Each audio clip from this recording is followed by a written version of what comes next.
Good evening, ladies and gentlemen. I would like to call this Select Board meeting to order. It is Monday, December 16th, 2024, 5:30 in the afternoon. Do we have any agenda changes or additions? Okay, under other business. Under other business, we will go into executive session, and I would make the motion to go into executive session because I find that premature general public knowledge would clearly place a public body or a person involved at a substantial disadvantage. Second. So I have a motion by Chris and a second by Richard. Do I have any discussion? All those in favor of the motion as presented, please say aye. Aye. That would be unanimous, Judy. I would also move to go into executive session to discuss the evaluation of a public officer or employee subject to T1 VSA 313A3 to include Town Manager Brent Raymond, Executive Assistant Judy Alberry, Finance Director Tina Sweet, Town Clerk Treasurer Sarah Haskins, Assistant Town Clerk Treasurer Mitzi Fleming, and Chair of the Pleasant View Cemetery Association Joy Marshall. I have a motion by Chris and a second by Richard. Is there any discussion? Hearing none. All those in favor of the motion as presented, please say aye. Aye. And that would be unanimous. Can you explain we're going up the people? Yeah. So thank you, Judy. So we will be going upstairs. The public is welcome to stay here. We will be going upstairs for executive session. And I'll just say, as was warned in the agenda, this could be an hour, just so you know. So I just want everyone to know that. Okay, thank you. So if anybody wants to go get pizza, bring it back. We meet you back here.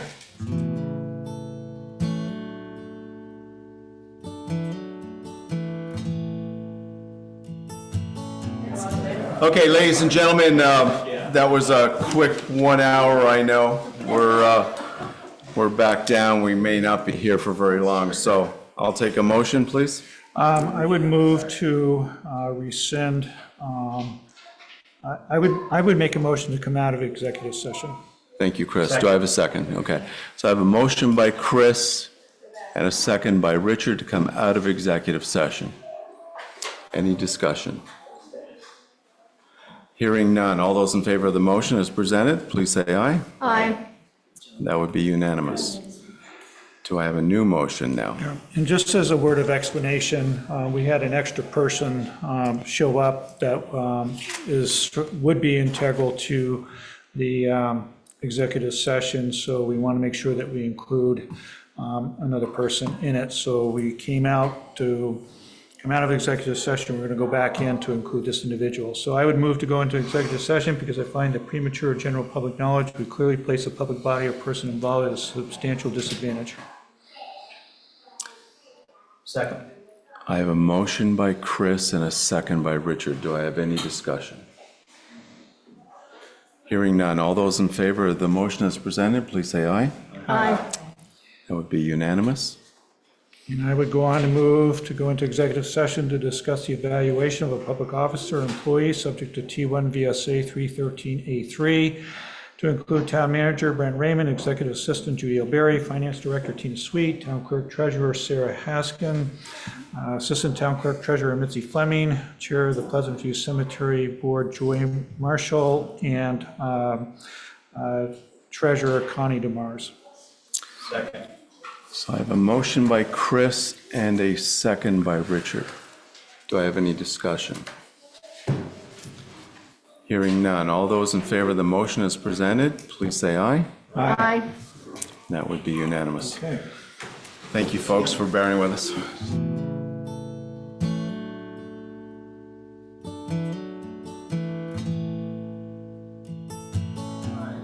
People are trying to get in. Thank you very much for your patience. We're a couple of minutes late, but we are back. Okay, so I would make a motion to come out of executive session with no action taken at 6:37. Second that. I have a motion by Chris and a second by Richard. Do I have any discussion? All those in favor of the motion as presented, please say aye. Aye. That would be unanimous, Judy. Well, thank you all for coming out tonight. You do know that UVM is in the championship game in an hour and a half, right?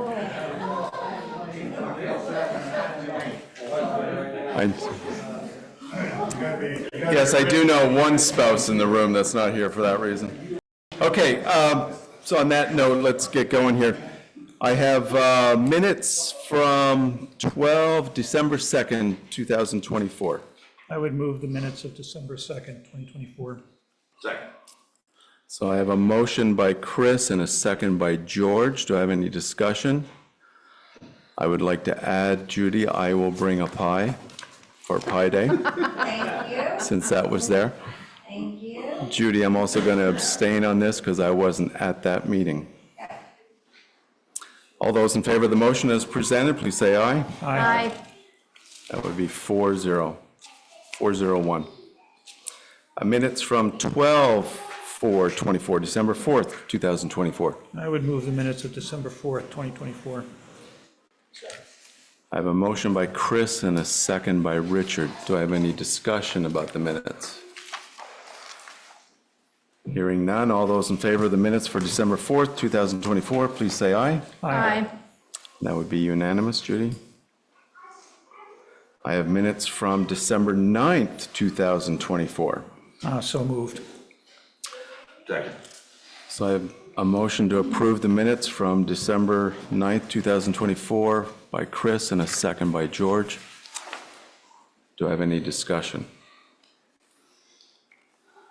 Hearing none, all those in favor of the motion as presented, please say aye. Aye.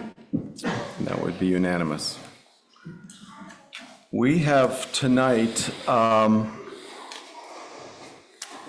honorable thing to do, to honor Mr. Parker E. Hodgins, who's 99 years old. I'm not sure if he's in the audience or if he is on Zoom. He's not in the audience. I'm not sure if he's on Zoom. Parker is a World War II vet. And, Parker is a World War II vet, and we would like to recognize and honor him.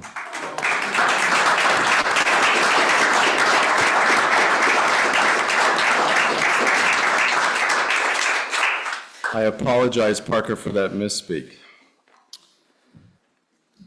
We're not looking to take, are we looking for a motion on that? No motion, just have a certificate to present to him. It's going to be signed by the select board. His family reached out to us and let us know that World War II veteran celebrating his 99th birthday, and asked if we could send a birthday card. I thought it'd be nice if the select board sent certificate. Amazing individual that served our country in World War II, and just wanted the public to be aware of his service and his birthday. Well, thank you for bringing that to our attention, Brent. Appreciate it. Yeah, do we have time just for you all to stand up with the certificate once it's signed? And Yep. Yeah, we should sign it. Richard, have you signed it? Yeah. Okay. Oh, it's Brent.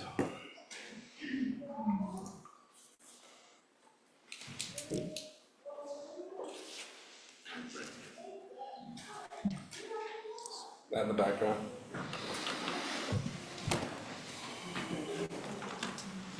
Brent, would you like to sign?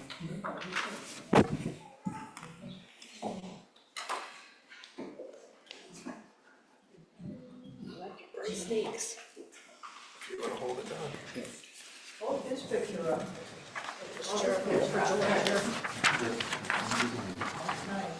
There you go. Say cheese. Thank you.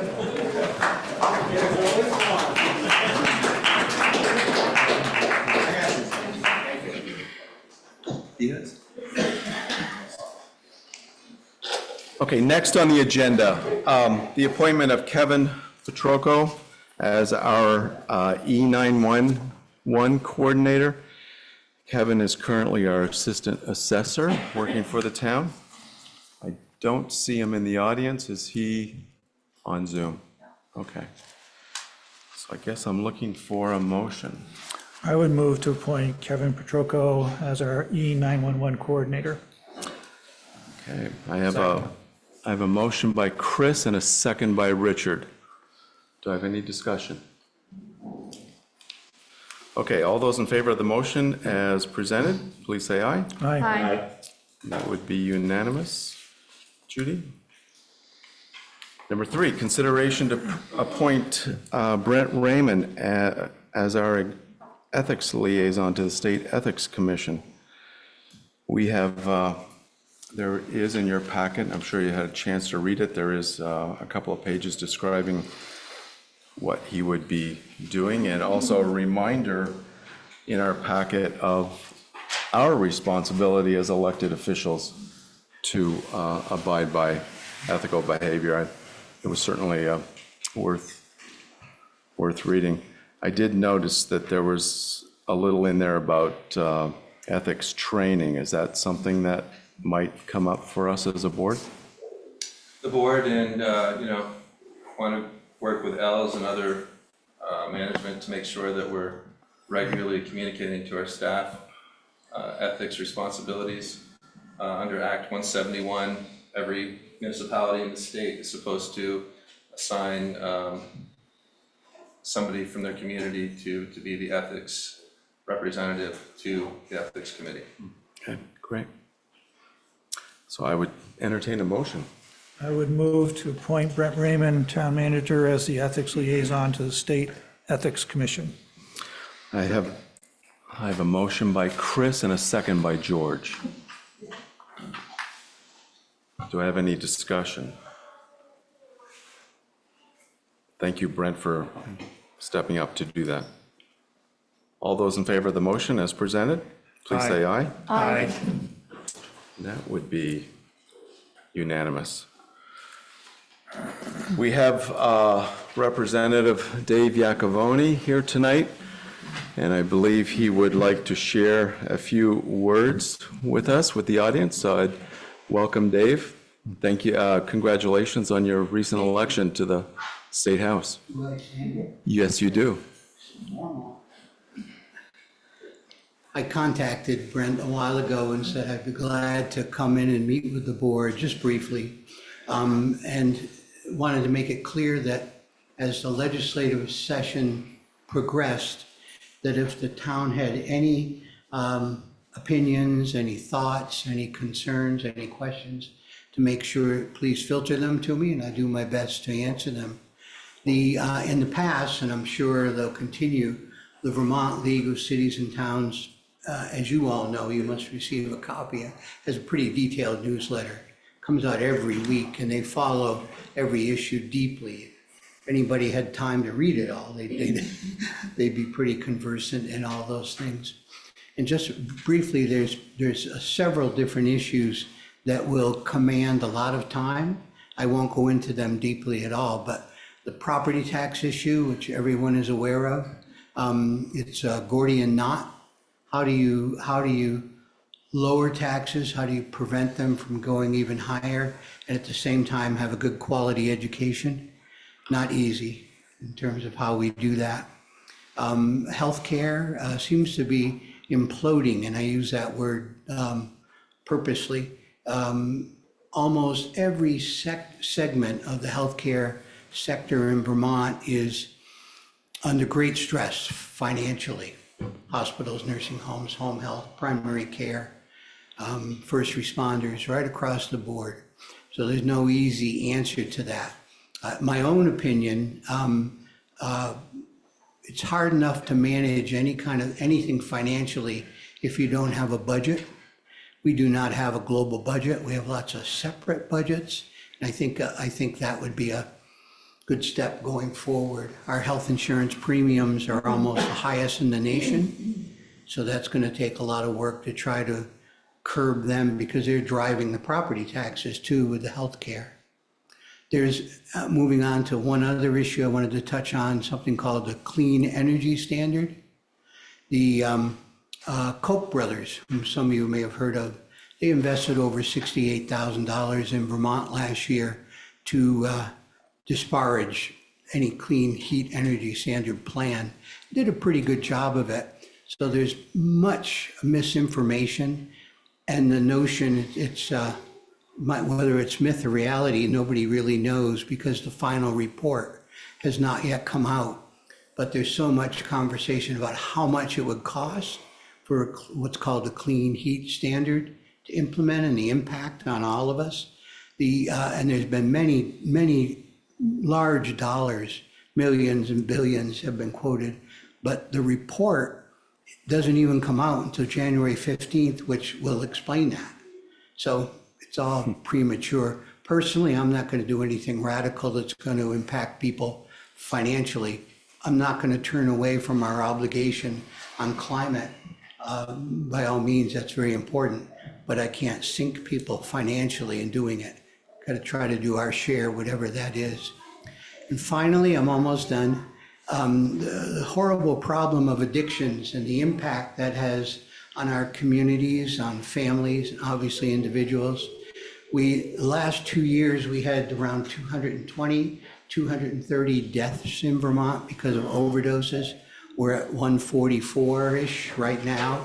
So we've made improvements, but it's still just a significant tragedy. All these issues, property taxes, healthcare, the energy, the addictions problem, they all cost money.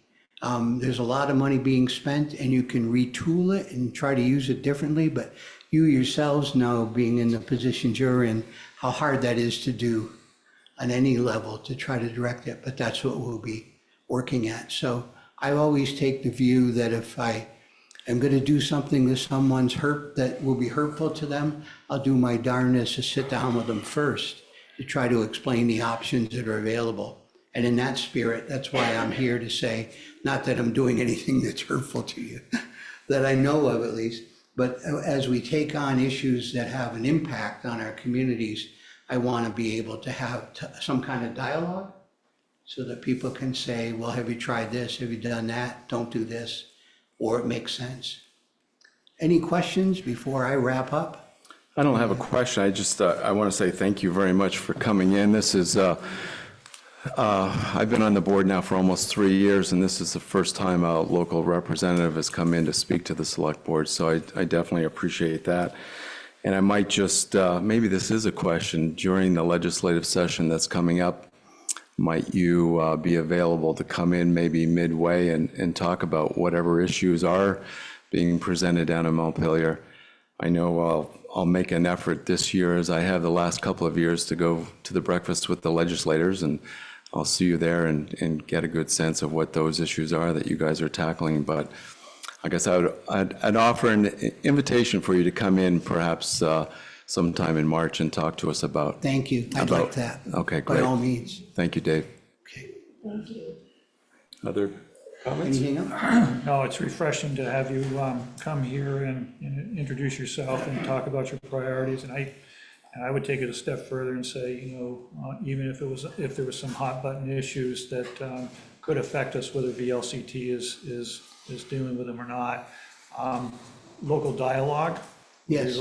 your legislators means a lot more. I think you can carry that message forward with Morristown in particular. Sure. Understood. Yeah, that'd be great. Thanks. Okay, thank you. Thank you, Dave. Good luck down there. Yeah. Okay. Moving on to number 5. So discussion on the mailing of the annual meeting ballot. So this is an issue that's come up the last couple of years, and I think the issue is kind of obvious here. Do we want to mail ballots out? And I don't know if Sarah, do you want to speak to this? Yeah, I think, I'll just ask, do you need, they were very kind and moved this. do you need action tonight? Yeah, I would prefer action tonight. It could wait till January, but your action, the school is sort of pending on what you guys are gonna do. And If we're gonna continue what we're gonna do, I need to talk about time. No, you'd like to move this one? So, now my son back down.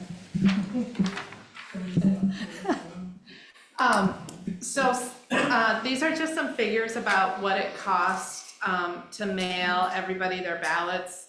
So I just took the rough cost of what it was in November for the special election. It was a little over $8,000 to mail roughly 3,800 ballots, the postage for them, the mailing processing fee of hiring the mailing company, which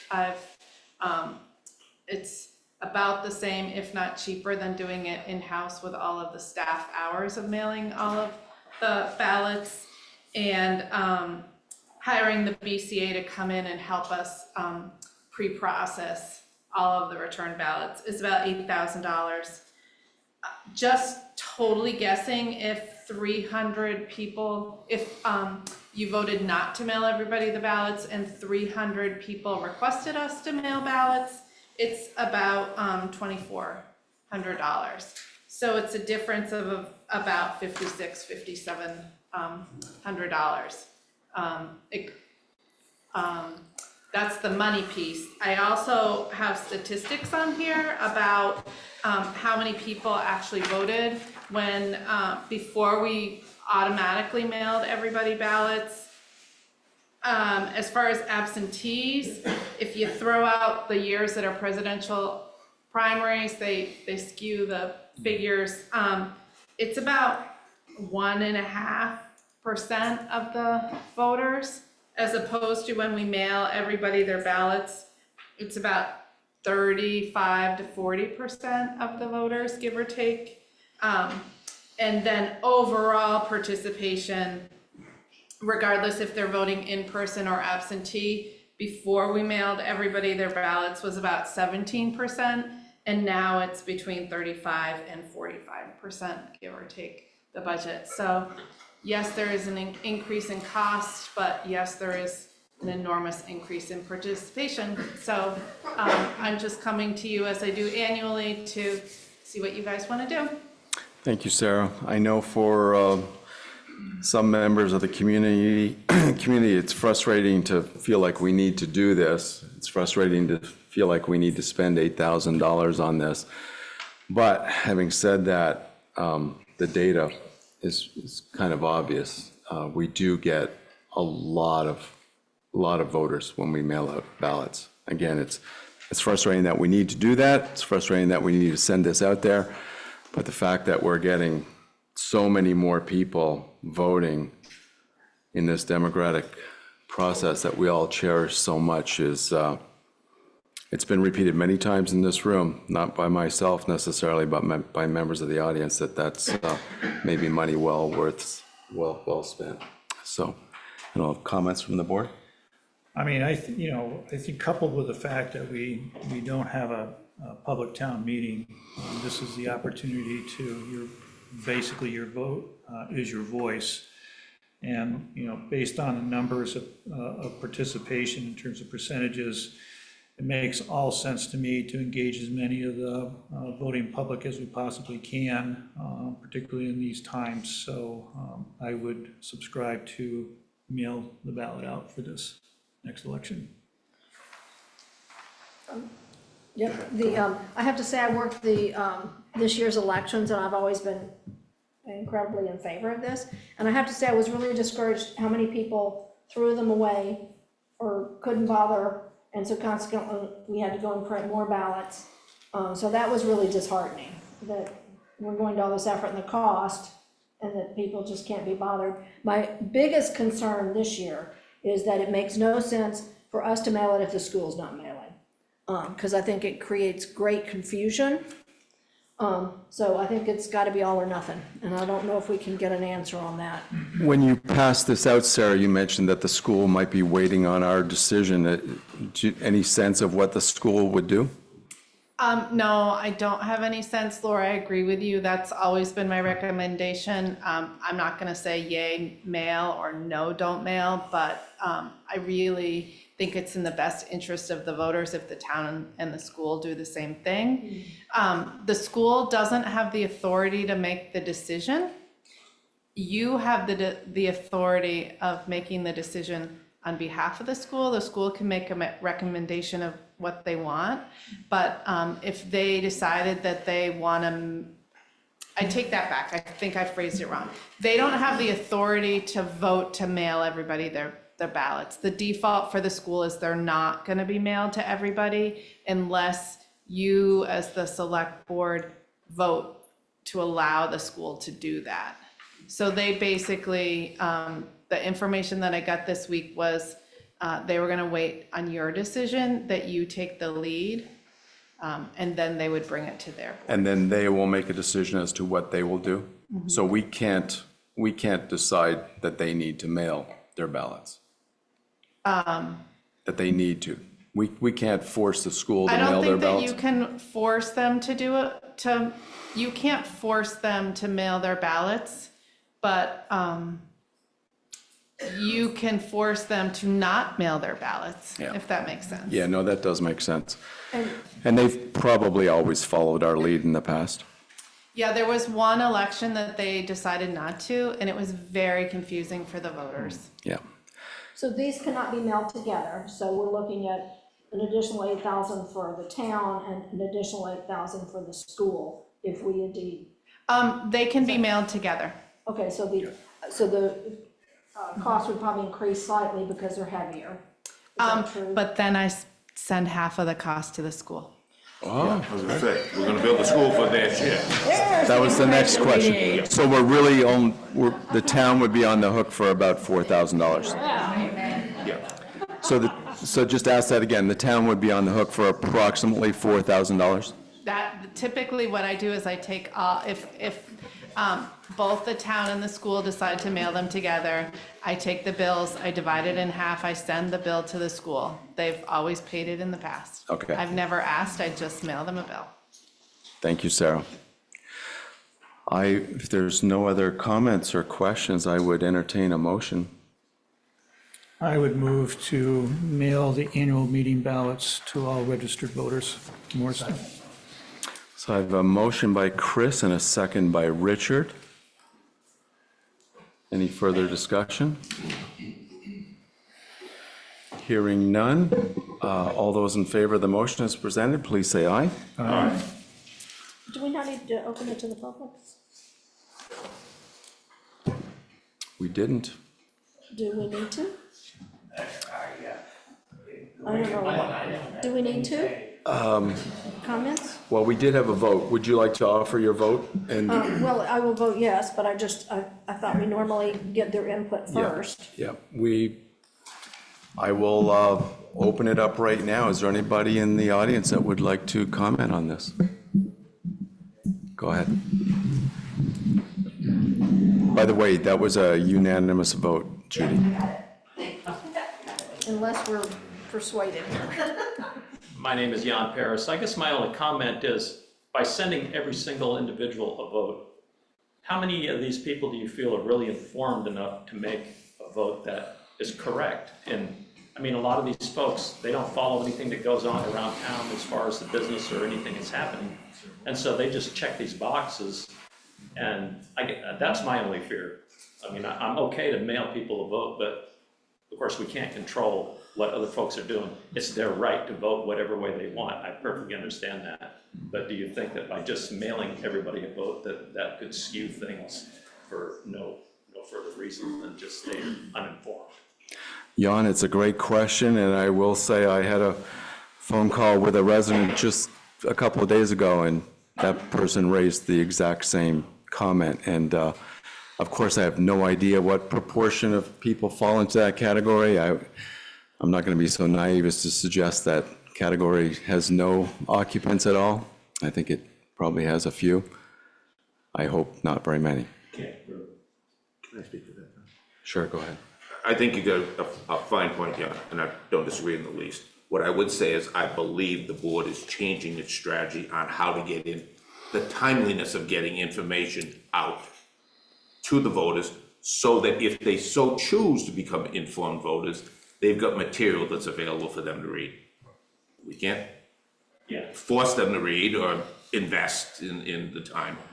I'm not sure that was as timely in the past where the town report came out 10 days before the vote, and yet the ballots have been out for 2 weeks before that.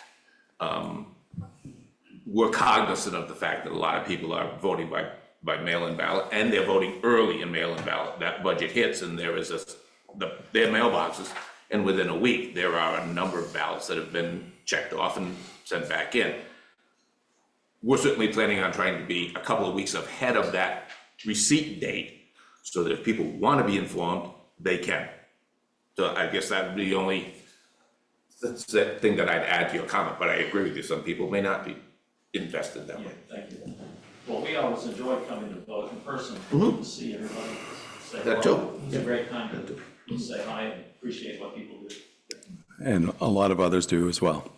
And we hear that on election day quite often. But you can still do that even if they're mailed. They'll still be here to take your ballots. I think that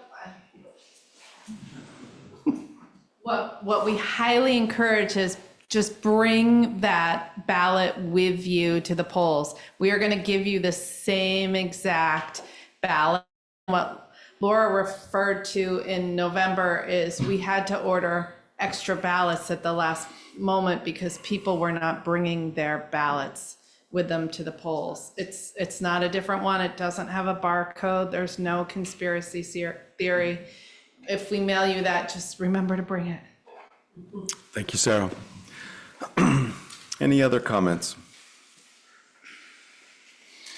Okay, I'm going to move on to number 6.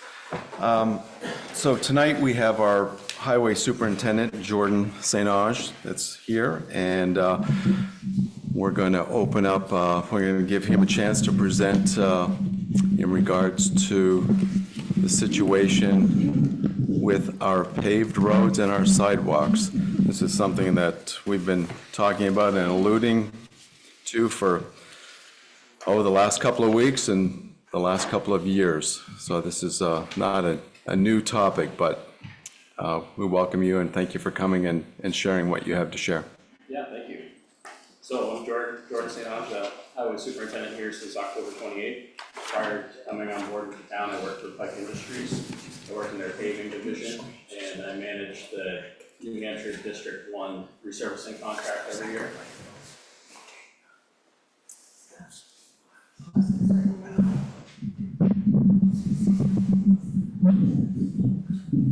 Judy, is there any way to get the presentation up on the screen? I got it, yeah. Okay, great. She only has 2 hands though. She's not picking Jordan up. Okay, Yeah, people have. We're just picking it up now. okay. I had Jordan and start over. Yeah, picking up, okay? We'll see in a minute. All right. You use your outdoor voice.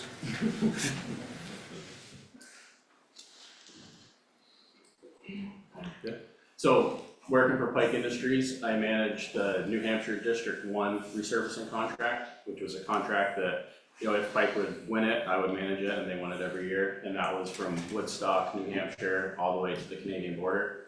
Every year, that was about an 80,000 ton contract, about $8 million, and that represented the state roads paving cycle that New Hampshire would use.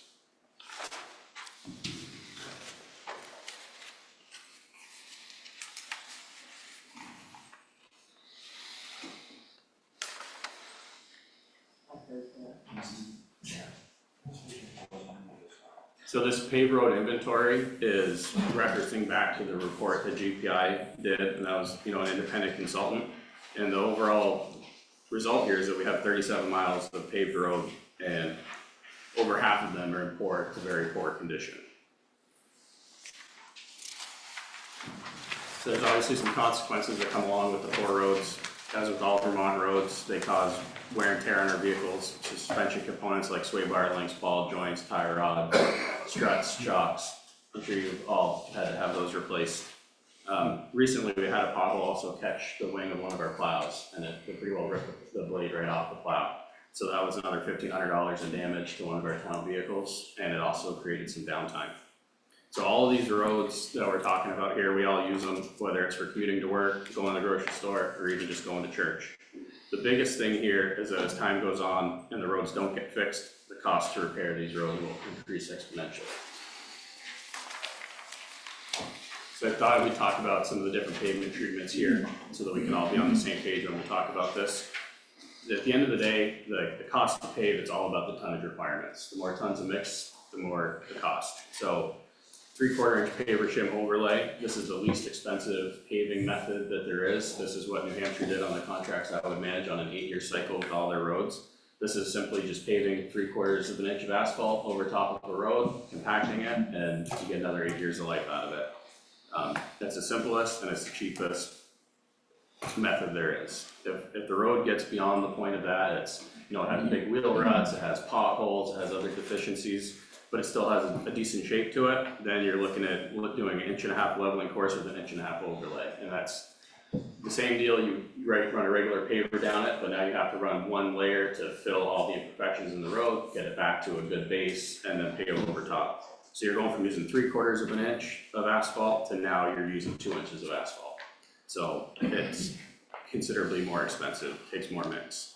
If you let it go even beyond that and it deteriorates even further, then your subbase becomes compromised. So now you're in a situation where if you want any pavement treatment that you put on the road to stand the test of time, you have to reclaim the road. What we would do in this instance is go down with a reclaimer that would grind up and pulverize the asphalt. It would mix it into the dirt subbase, and then it would be graded and compacted. And once you do that, now you're down to dirt, so now you have to lay right around 4 inches of mix to take it back to having a road that's gonna stand the test of time. And so the thicker the asphalt you're laying, it's more depth, more tons, and more cost. These are the three main pavement treatments that would be suitable for us. So in terms of cost per mile, it's really simple to calculate asphalt tonnages. It's length times width divided by 9 gives you your square yards. You multiply that by 0.0567. That gives you your tonnage requirements to pave at 1 inch thickness. From that 1 inch thickness, you can multiply by 0.75 to get your 3/4 inch paver trim overlay, multiply by 2 for your next or 4. So by going off this calculation for a 3/4 inch paver shim overlay, we'd be looking at about $57,000 per mile. GPI estimated this as well in their report, and they had it in the $70,000 to $110,000 per mile.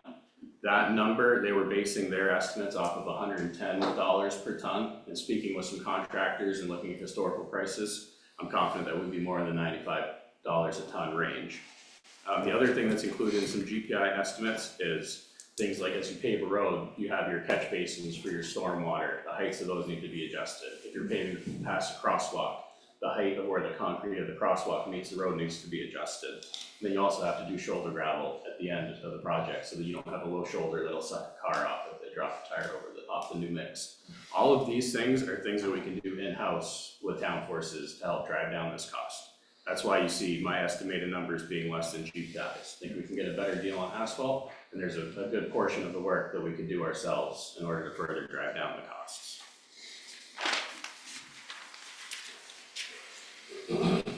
So as I already mentioned, the 3/4 paver shim is the preferred method. It's the most cost effective by far. If you don't do that 3/4 inch paver shim when the road needs it and the road deteriorates further, now it's at the point where it needs a 1/2 inch leveling course and an 1.5 inch overlay. This is more than twice as expensive as a 3/4 inch paver shim overlay. So that's kind of the importance of getting to a paving cycle where we can regularly pave our roads and maintain them, so we don't get into this hole that we're in now with all of our roads needing considerable work. And then again, if you go beyond that and you continue to wait and you get to where it needs to be reclaimed, this is more than 6 times more expensive than the original paver shim overlay if we just did it when it needed to be done. And it's about twice as expensive as the leveling course. So when we delay repairing our roads, the cost to repair them grows exponentially. This is a figure from the GPI report that shows that very same thing I'm talking about. The worse the road gets, the more expensive it is to repair. So if we were to pave everything right now, which is not what I would recommend, I'm just showing you this to show the current situation. Our current paving backlog is just shy of $5 million. And this backlog is 100% due to deferred maintenance. It's the fact that we haven't been maintaining our roads, so the cost to fix them all has climbed. And the thing about this number is it's going to continue to grow if we don't do anything. So if we continue to not maintain our paved roads, we can expect our backlog of deferred maintenance to nearly double. This shows 170% increase over the current backlog. This is if you take them from our survey or our study with GPI where they show, good, fair, poor, very poor. If a poor road transitions to very poor, that type of thing is what you're seeing here. Right now, it needs a 3/4 inch paver chip. We continue to wait. Now it needs an 1.5 inch leveling course, or a 1/2 inch leveling course and an 1.5 inch overlay. If that continues to deteriorate, it goes to needing a reclaim and pave.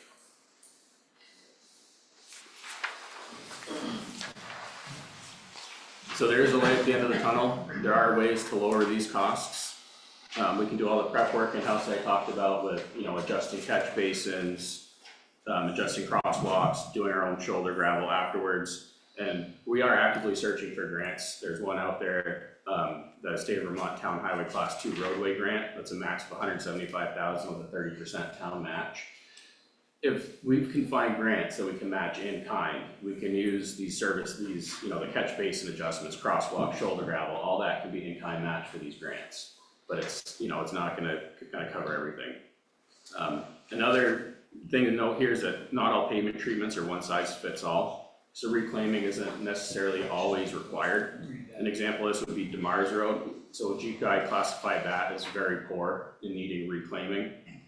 That is a road, it's a dead-end road, it doesn't see high traffic volumes, and that's a big thing when you're talking about life expectancy of your road, is how much traffic they see. Are there log trucks going over it, school buses every day?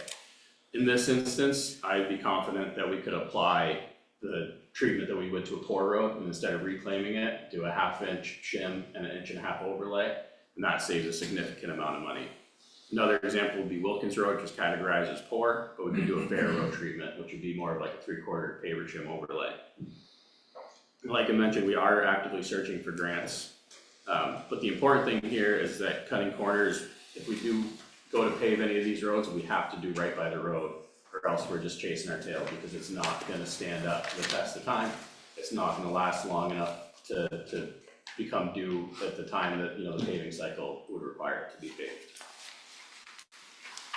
So that's the end game here, is getting into a paving cycle. And again, this only works once all roads are in good to fair condition. We've not been maintaining our roads, and we need to start.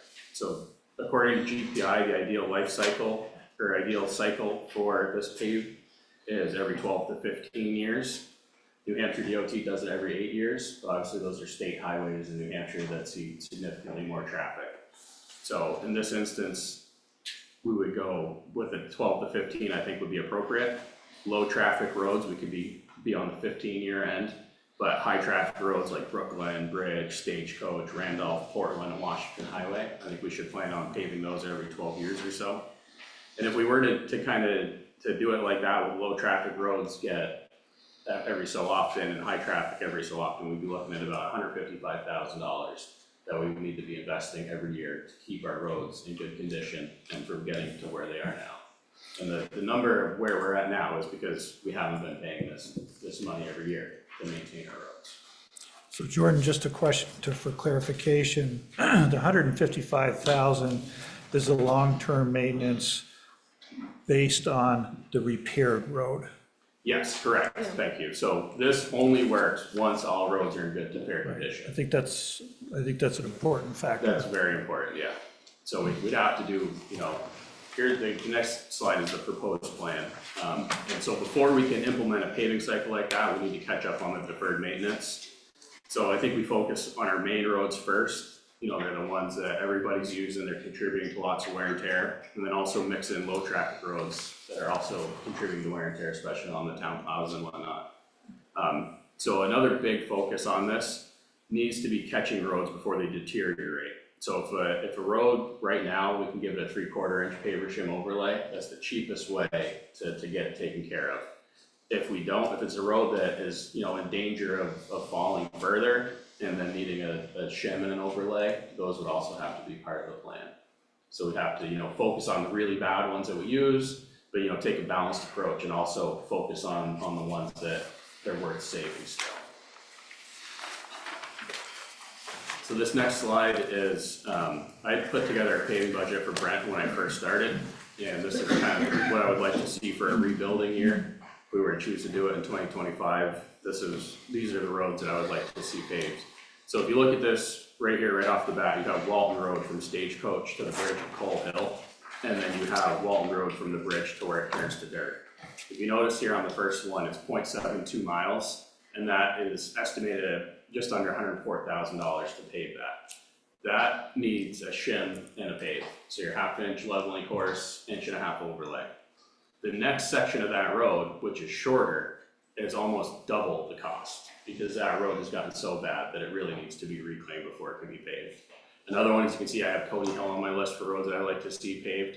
That's 0.7 miles, and you're at over $211,000 to reclaim that. Whereas, you know, the shim and pave on a similar section of road is half the cost.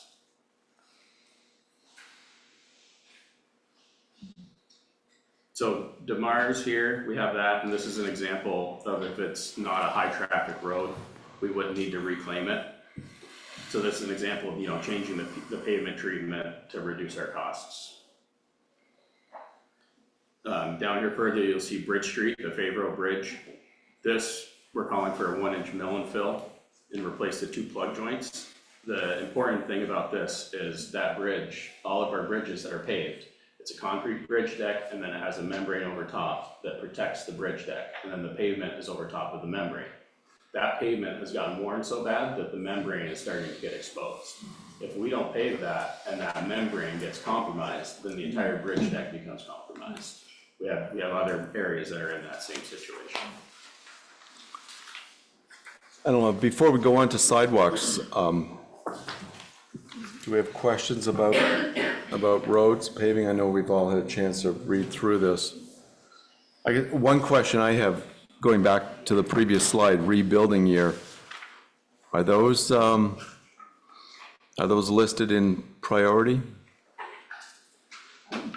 I don't know if they're listed in priority. It was kind of, you know, in order. I'd like to see all of that. I think we'd be looking at, you know, a couple of years of a paving cycle this aggressive to get caught up. I would say no, they're not necessarily in a priority. The bridges, absolutely, getting those bridges paved before that membrane gets compromised is definitely a high priority. Jordan, the total cost for anybody that couldn't see the slide up there, that rebuilding year is, you know, $756,000. Is that something that, you know, that we would expect for X amount of years at that level or close to that level to catch us up? And would it go out 5 years? Would it go out 10 years? Would it go out 3 years? Do you have an estimate on? Yeah, I would say estimated the 750 number, you're looking at, you know, 3 years paving aggressively like that. But this is a number that we can play with a little bit. If we want to, you know, extend it out to a 5-year and not do quite so many roads, there's ways that we could play with that number. The important thing to remember is these roads are deteriorating with time. So the longer it takes us to catch up on it, the higher the likelihood that we're not going to be able to get into that paving cycle.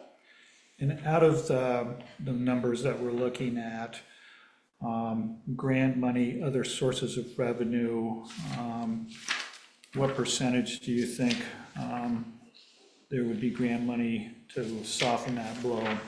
The one grant that I did find that's available for paving right now is a $175,000 grant with a 30% match. I think we could get close to matching that 30% in kind. But obviously, if we're gonna go for an aggressive number like this, then we can include that grant towards this project and have our entire match in it. So I would think, you know, in a good best case scenario, that $175,000 in grant money towards it. And do you feel pretty confident that we'd be able to get that money? I can't say for sure. All the grants are very highly competitive. So the best we can do is put in for it and hope. But the catch with that is if we put in for it and we get it, well, now we're on the hook for the match. So we need some commitment before we can really strongly pursue these grants. What's the timeline on the grant? I believe the grant, I'd have to look up and get back to you. I don't want to misspeak. Sure. Jordan, did I understand you to say that some of these costs were lower than the outside source that did it? Because you were gonna be able to use some of our own manpower to reduce costs? Did I hear that correctly? Yeah, so the big thing with the cost is the tonnage estimates in here, and all these tonnage estimates, that's an installed price per ton. I have worked with called around some of our contractors and got budgetary pricing, and I will say some of them were hesitant to talk to me because we've spoken to them in the past about doing these projects and they've quoted on them and then we've never funded them. So I do have that issue with some contractors. But GPI use $110 a ton, and in calling around getting budgetary pricing, we're close to the $95 a ton. So do you see that manpower coming from the reduced trucking that we're hopefully gonna do out of the gravel pit? Is that where you get the manpower? Yeah, well, so the manpower is for spraying the shoulder gravel afterwards, it's adjusting the catch basins, and it's adjusting the sidewalks. And I think we have that manpower in-house. As well as keeping up with the gravel roads and the ditching and Yep. that other stuff? Okay, Yep. thank you. Yeah, the majority of these roads, they don't have as much as you would think. Once you start getting into more in-town roads, then you obviously have more of the prep work that needs to be done. But for the most part, with, Walton, Cody Hill, those, you're spreading shoulder gravel afterwards. Okay. And we have the equipment and it's in good shape to move forward with this? With any of, if we start. With the prep work, Yes. yeah, it's pretty simple tools. I mean, Okay. we would use our graders for the shoulder gravel. We would use, you need air compressors and jackhammers. Other than that, some 2x4s for Anticipate forms. that our graders are in good working condition. Yep. That they can, okay. Let's do sidewalks. All right. John, I have a question. Can I ask a question? Sure, come on up. There's a microphone over here. I don't need one. I can talk. Well, no, you do need one. Jordan, just a couple of observations. I spend an enormous amount of time on the roads on a bicycle, so I see things very close up. A few things come to mind. I see a lot of areas where roads and driveways pour out onto, let's say, Randolph Road or Stagecoach Road, and everywhere that happens, there's deterioration there. From, I would assume, inadequate drainage. That's one issue, and I'm wondering going forward, and this probably has to do with maybe the zoning administrator, what is required when a road comes out onto a main road? Is there a culvert required? Is there some kind of detour for that water to be off the road? I don't know, I'm just asking these questions. Yeah. The second one that I notice quite frequently is we get fissures in the road. I live on Randolph Road. It was paved, what, 2-3 years ago maybe? Not all of it. No. Not all of it, no, not your end. But it gets fissures in it. And what happens, when salt is put on the roads, it melts, it goes down into that fissure, and it freezes and buckles the road back up. And so we have a deterioration of the roadways from, at least in my view, and I'm certainly not an expert, but I see these things frequently, all the time. And I guess my third question would be, are we doing anything different with salt? Salt, I know salt, I've read enough about salt to know that on an asphalt surface that's impervious, that's new asphalt, it doesn't have an effect, but when it goes down into a fissure or a hole in the road, it has a very adverse effect.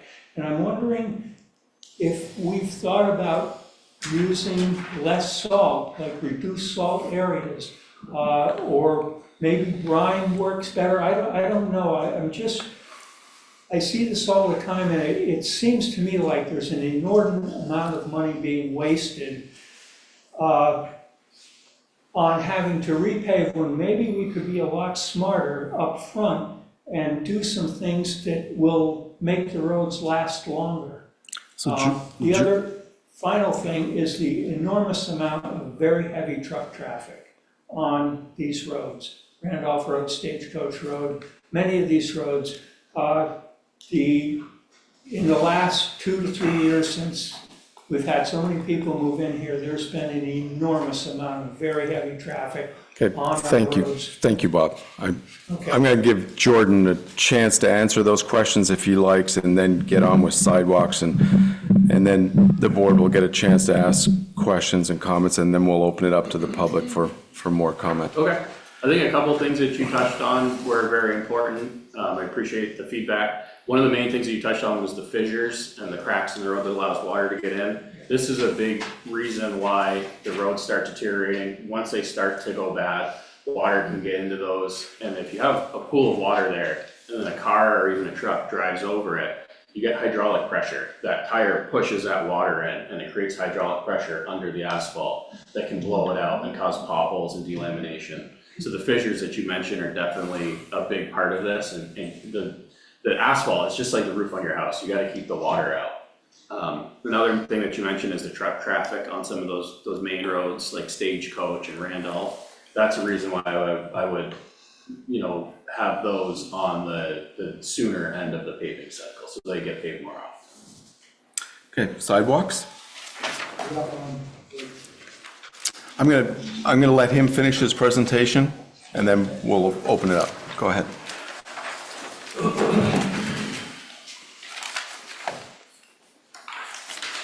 Okay, so with our sidewalks, we're in a similar situation here where we have some deferred maintenance that's catching up on us, but this is a much easier one to tackle. And in this one, it's a lot easier to use our highway department forces.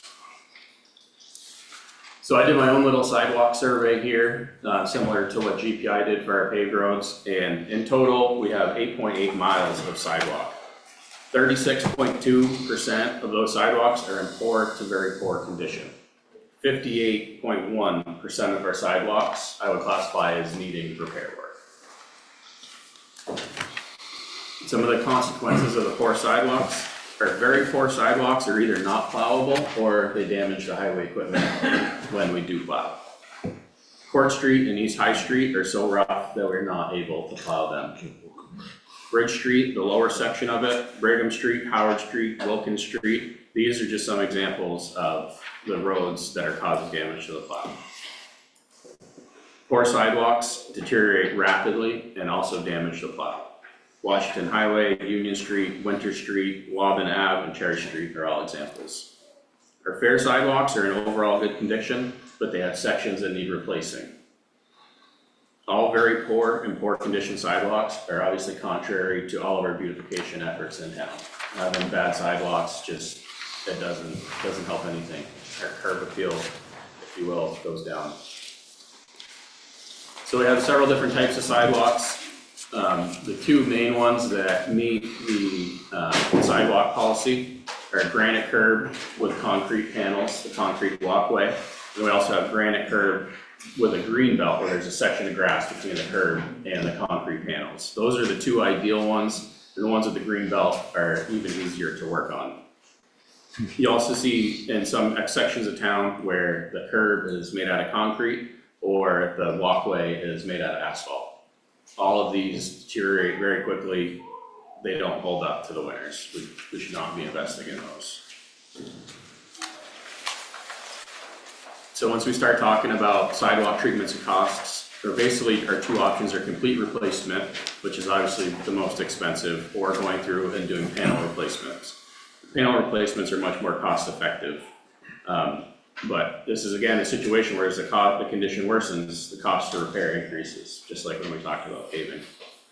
Complete replacement requires us to hire a contractor with the long curb runs We hope that this year we can train our crews to be able to tackle some of these projects, and this coming summer is definitely an opportunity to do that. I think these panel replacements are gonna be right in our wheelhouse. We can go out and do those right off.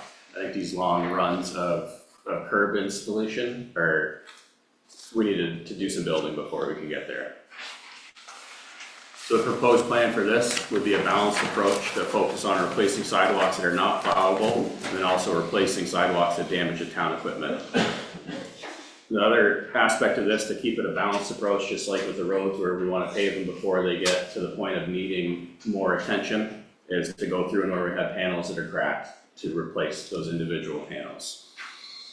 This is another way that, or when we hire contractors, we can reduce the cost of that. We'll provide the curb, deliver it to the job site, use our trucks and manpower to haul away any material that's excavated, and as well as provide flaggers. There's all ways that we can drive down the contractor costs. As I mentioned earlier, using highway department forces for the panel replacements, that's a way that we can kind of have a balanced approach to this. And by using our forces, we can increase our in-house skill set and tackle bigger projects in the future. We get our guys out there doing some of the stuff that's in our wheelhouse now, get some contractors in doing some of the more difficult stuff, get them all working together. I think we can really build our skill set. And again, a panel replacement is considerably cheaper than replacing an entire section of sidewalk. So this is an example of a rebuilding year. So a couple of these are on the list are for full replacement. And currently, lots of these are not plowable, and then they damage our plows. That's where we're gonna be focusing on the full replacement. Court Street, East High, lower section of Bridge Street, Brigham Street, Wilkins, and Howard. I think we should use a mix of contractor and highway department staff. And I think if we do that with a mix, we could achieve this for around $161,000.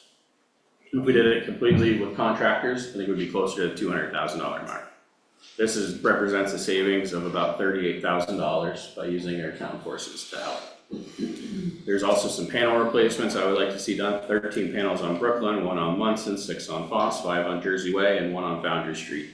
Those we can do entirely with highway department staff for an estimated cost of $10,600. This is the balanced approach of some full replacements as well as some panel replacements to keep those sections from deteriorating further. So the total project cost for this would be in the neighborhood of $172,000. This project was built around receiving a grant. And again, that is a highly competitive grant, but there's no guarantees that we can get. The result of a rebuilding year like this is that we would reduce our very poor and poor condition sidewalks from 36% down to 12%. And we would reduce the amount of sidewalks needing work from 58 to just under 34%. The other big takeaway is that this would get us back to where all of our sidewalks are in good enough condition that we could plow them throughout the winter. Right now, there's sidewalks that we just simply can't plow them in the winter. It would destroy our machine and tear things up wicked. So as I mentioned, there are some grant opportunities available for this one. There's a Vermont Transportation Alternatives grant that would cover 80% of a rebuilding year with a 20% match. And in this instance, we could do a lot of in-kind match with our own forces.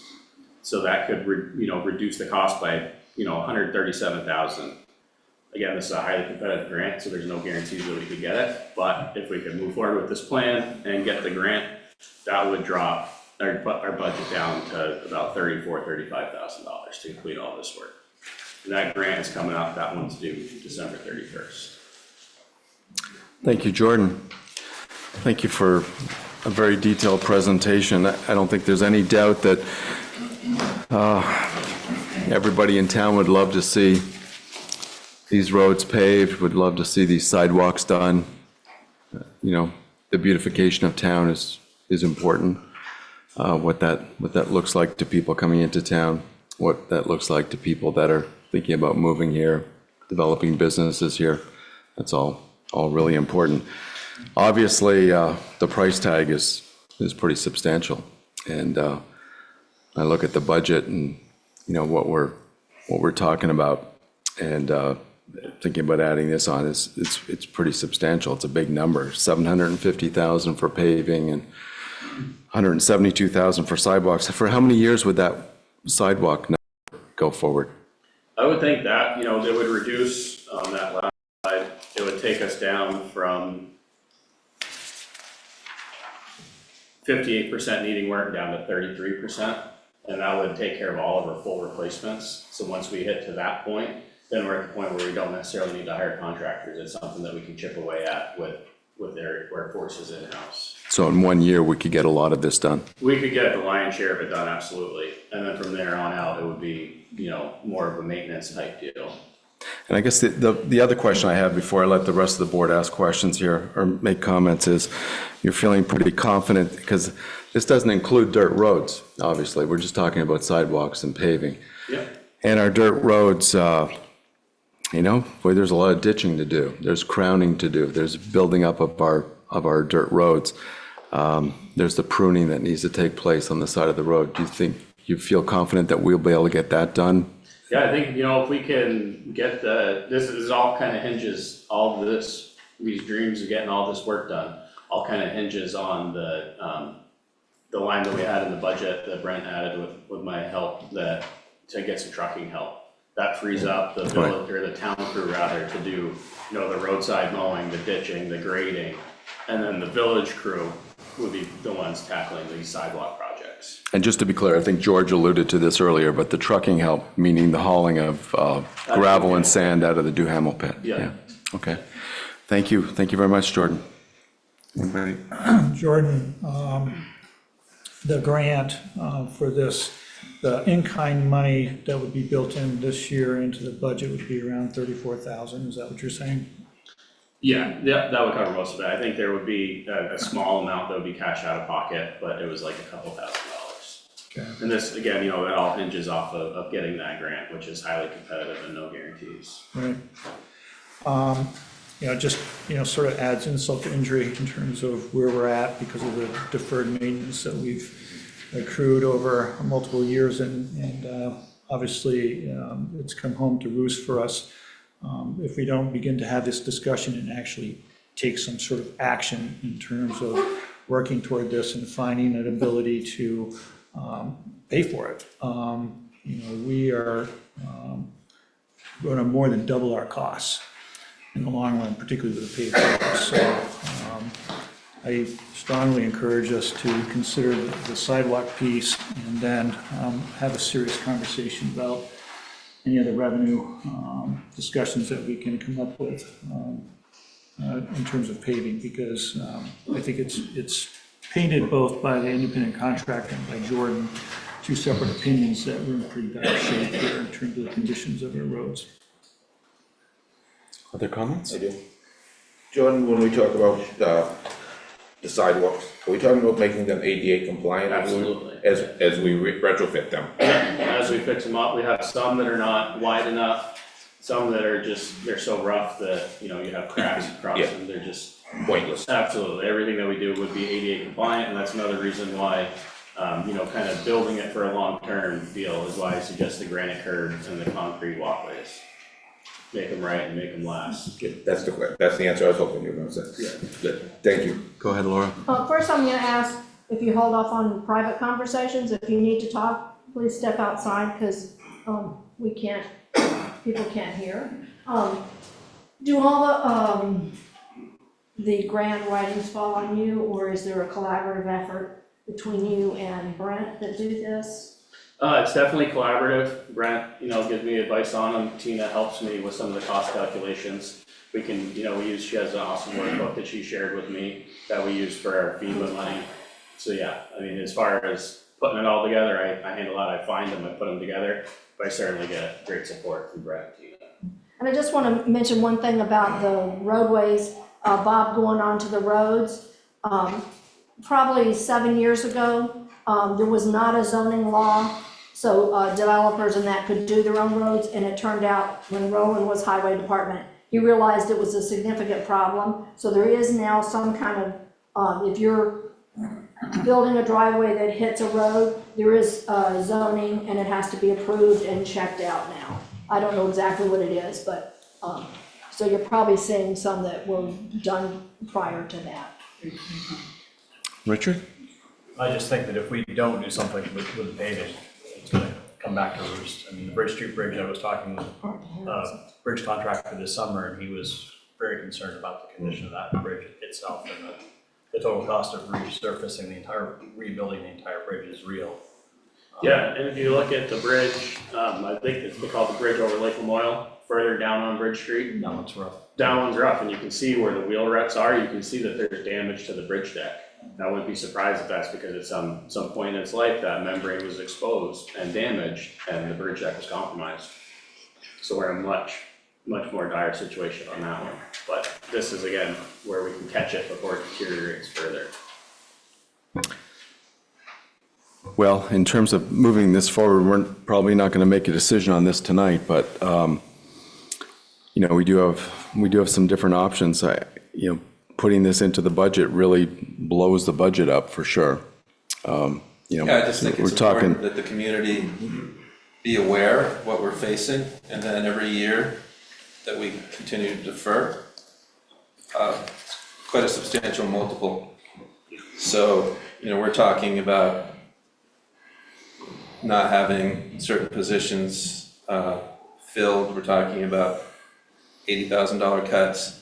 If you look at costs, once we get beyond the initial costs and get on a cycle, the amount of savings for the community, we can move forward. But if we're not on a cycle, yeah. we just keep going backwards because of the multiples for deferred maintenance. No, this is a great conversation to have, Brent. Thank you. And thank you, Jordan, for coming and presenting it to us. But, you know, just these numbers are huge. $800,000 is going to put us well into double digits on a budget. I guess we do have the option of separate articles. You know, Chris mentioned moving forward with the sidewalks, and maybe that could be a separate article. Maybe that could be built into the budget. But, you know, $750,000 for paving is just huge money. That's probably, back of the envelope calculations, that's pretty close to 10% on the budget right there. And so. It would be a capital project, so it wouldn't be included in our operating budgets, but it would definitely be included as like a warning article or something like that. So the board has some thinking to do on this. Can I ask just a clarification? You know, I think, yeah, if I could just finish. So I think, yeah, we do need to get into a cycle. We have to stop kicking this can down the road. We can't continue to do this. We can't just say we can't afford it because we're just leaving it for the next generation to deal with. We're the next generation. It's going to be our generation still.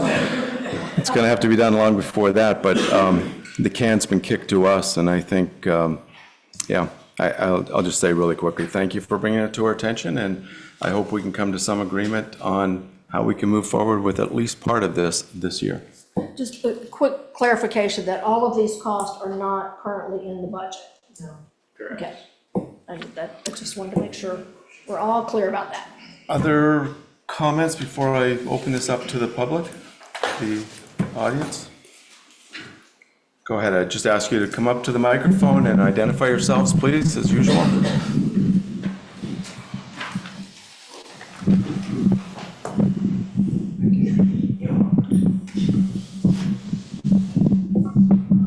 I'm Jerry Throne. The Favreau Bridge, the $15,000, isn't that available for grants? You're referring to the structures grants? Yes. It potentially could be. Some of the structures grants that I've been applying for, I've been looking at more just some bridge reconstructions, like the bridge deck that we mentioned on Lake Lamoille. Yes. And then also looking at the structures, the Favreau Bridge really needs to be painted before it rusts away. Yeah, that's a whole, I suppose potentially. agreed, that's a whole different issue. We have lots of bridge issues that I'd like to. Right, but the condition of the pavement on the Favreau Bridge is terrible. Because as you said, the longer this thing goes, the water's going to get down inside, it's going to do a lot of damage to that bridge deck. And if it's not, something isn't done in the next 2 years, I predict there'll be potholes in that bridge. One thing I will mention to you is that we just got a $200,000 structures grant from the state to do the Walton Road Bridge, so I'm not sure that we would be eligible to get another one this quickly. We can always apply, but. My understanding, having talked to LCPC about it, is that there are structures grants available for something like that. Yeah. Thank you, Jerry. Anybody else? Yeah, go ahead. Ron, I'm going to let... Yeah. Okay, Ron. I think the bridge was just covered by Jerry, but I was the resident engineer on that particular bridge. So it's 40 years old. So the maintenance has gone too long. The state of Vermont usually looks at lifespan of pavement at 20 years.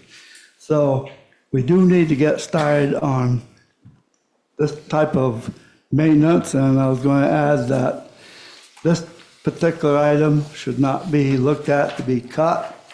And I think the townspeople would recognize that it is a need. And since they use it and they pay for it with the tax on the gas, that let's make an improvement in our transportation. Thank you. Thank you, Ron. That was Ron Stancliffe, by the way. Okay, I wasn't, you know what I'm gonna say. So what are you gonna do about the sidewalks that were removed because they were crumbling? So she's, Okay, so- this is before Jordan's time, and I'll just, Well, that's a legitimate yeah, question. it's a I mean, if it was legitimate on the question. sidewalks. So this is Our the, sidewalk on Park Street was removed because of all the issues that you said. I commend it. And the fact that you're looking for grants, I asked how many years ago Yeah. about grants. And I'm really pleased to hear your presentation. But I would like to know, yeah.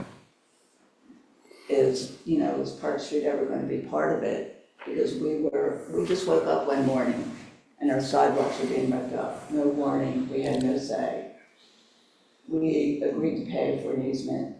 Everybody on the street, Don, you remember, and it was voted down. And I totally agree with everything you're saying, because we can't keep letting things fall in ill repair. It's not sustainable. So thank you for bringing this up, and I'll just I don't want to put Jordan on the No, I don't spot want to take because I don't up think he time. knows, he's familiar with it, but it would be the east side of Park Street used to have sidewalks, and that's what Pat is referring to, but I think that's maybe give Jordan a chance to think about this and get back to us would be wise. Great. I just wanted to point it out, but I wanted to compliment you because I brought up grants how many years ago? Yeah, I didn't know when the deadlines are. thank you.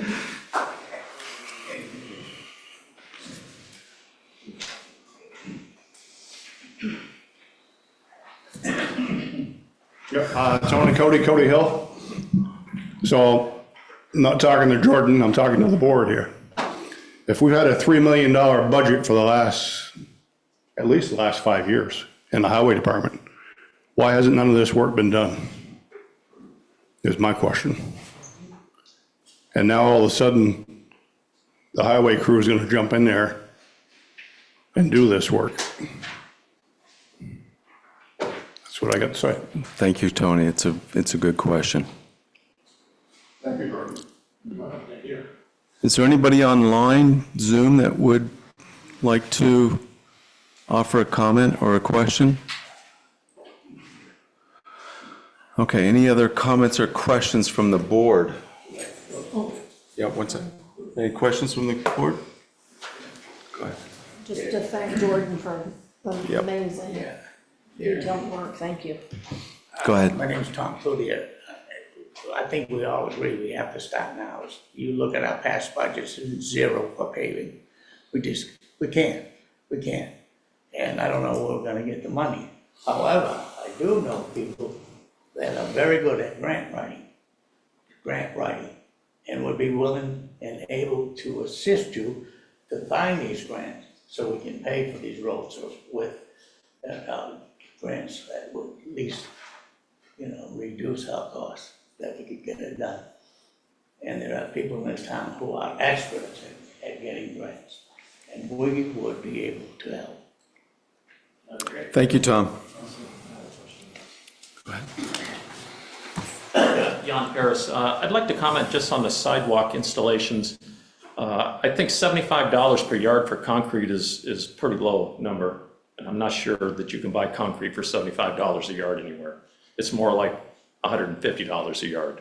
That, can I speak to that? Yeah. That price, I believe it was 75 per panel, and that would be with us doing multiple panels in a day. So we'd get a 4-yard minimum, but that would get more than, it wasn't 75 per yard. Oh, okay, I'm sorry, then I If it wasn't, misinterpreted that.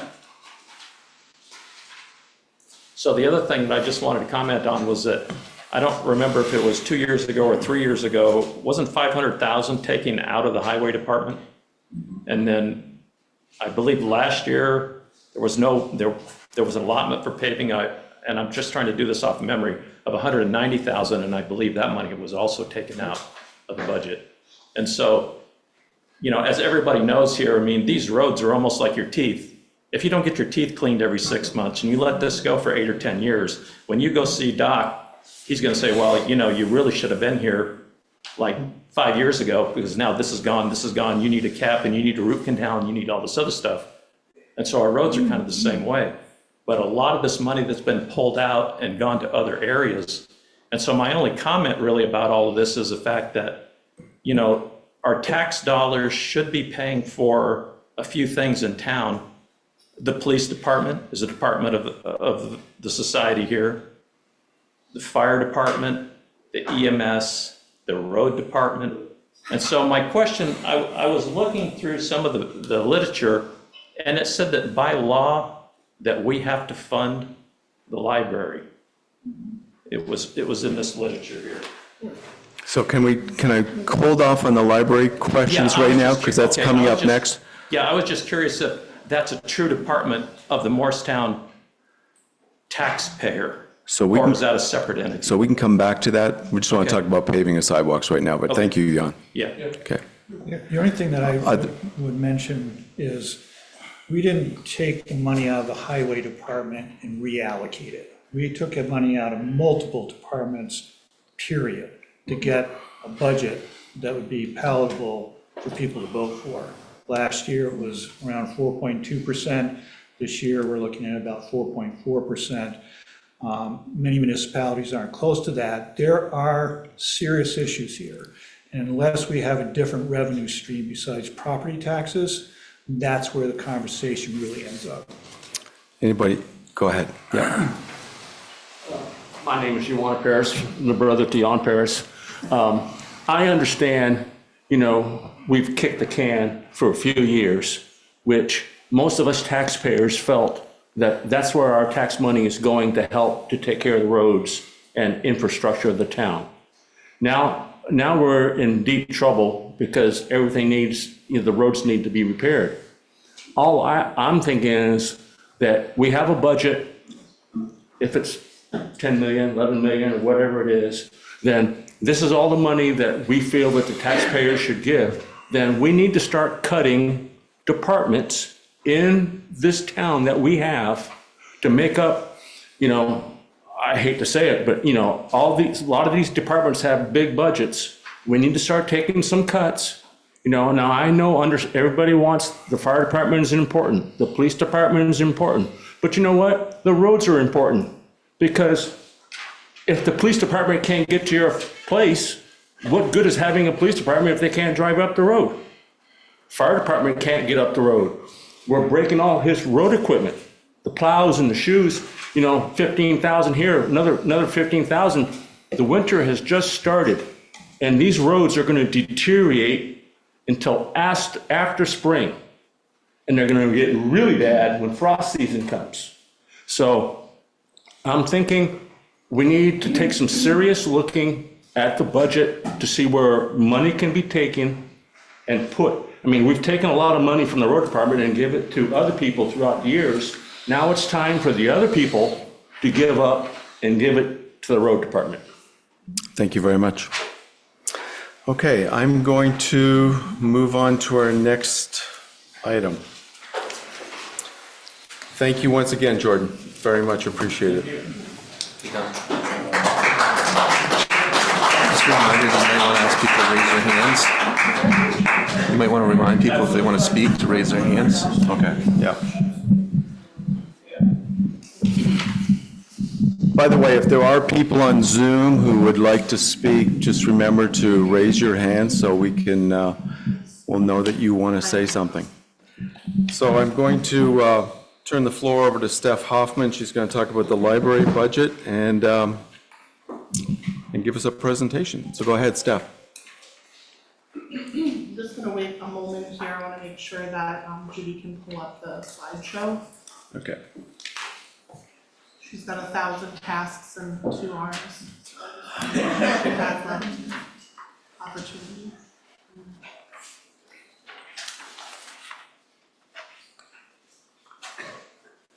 There it is. Oh, there it was. Yes, there. Sure. There it is. Are we in PowerPoint? No, I have to do PDF here. Okay, that's a different version then of the presentation because there's a section that's not part of the PDF. That's a photo presentation, but I guess we'll skip it for now. Okay. Okay, so I'm Steph Hoffman. I'm the treasurer of the Board of Trustees of the Morristown Centennial Library. We have a board of trustees of 11 members, and we are all volunteers who work on behalf of the library organizationally to make sure that the library is run, is operated correctly, is staffed correctly, and is funded with a budget presentation to the town every year. I want to thank Brent and the select board for allowing us to present today. Thank you so much, and I hope that our presentation can answer some of the questions that we've been receiving in different fora. We understand as well that the town is making some very hard decisions and continues to make hard decisions year after year. We've been part of those hard decisions each year and continue to provide a great service to this town. I'm just going to talk for a moment. There were 75 photos of different members of this community visiting the library in the presentation, but I wanted to talk about how there aren't a lot of truly public places left in America. The public library, one in our town and public libraries across Vermont and this country are open to everyone. And you don't need money or in fact even a library card to use the resources that are provided there.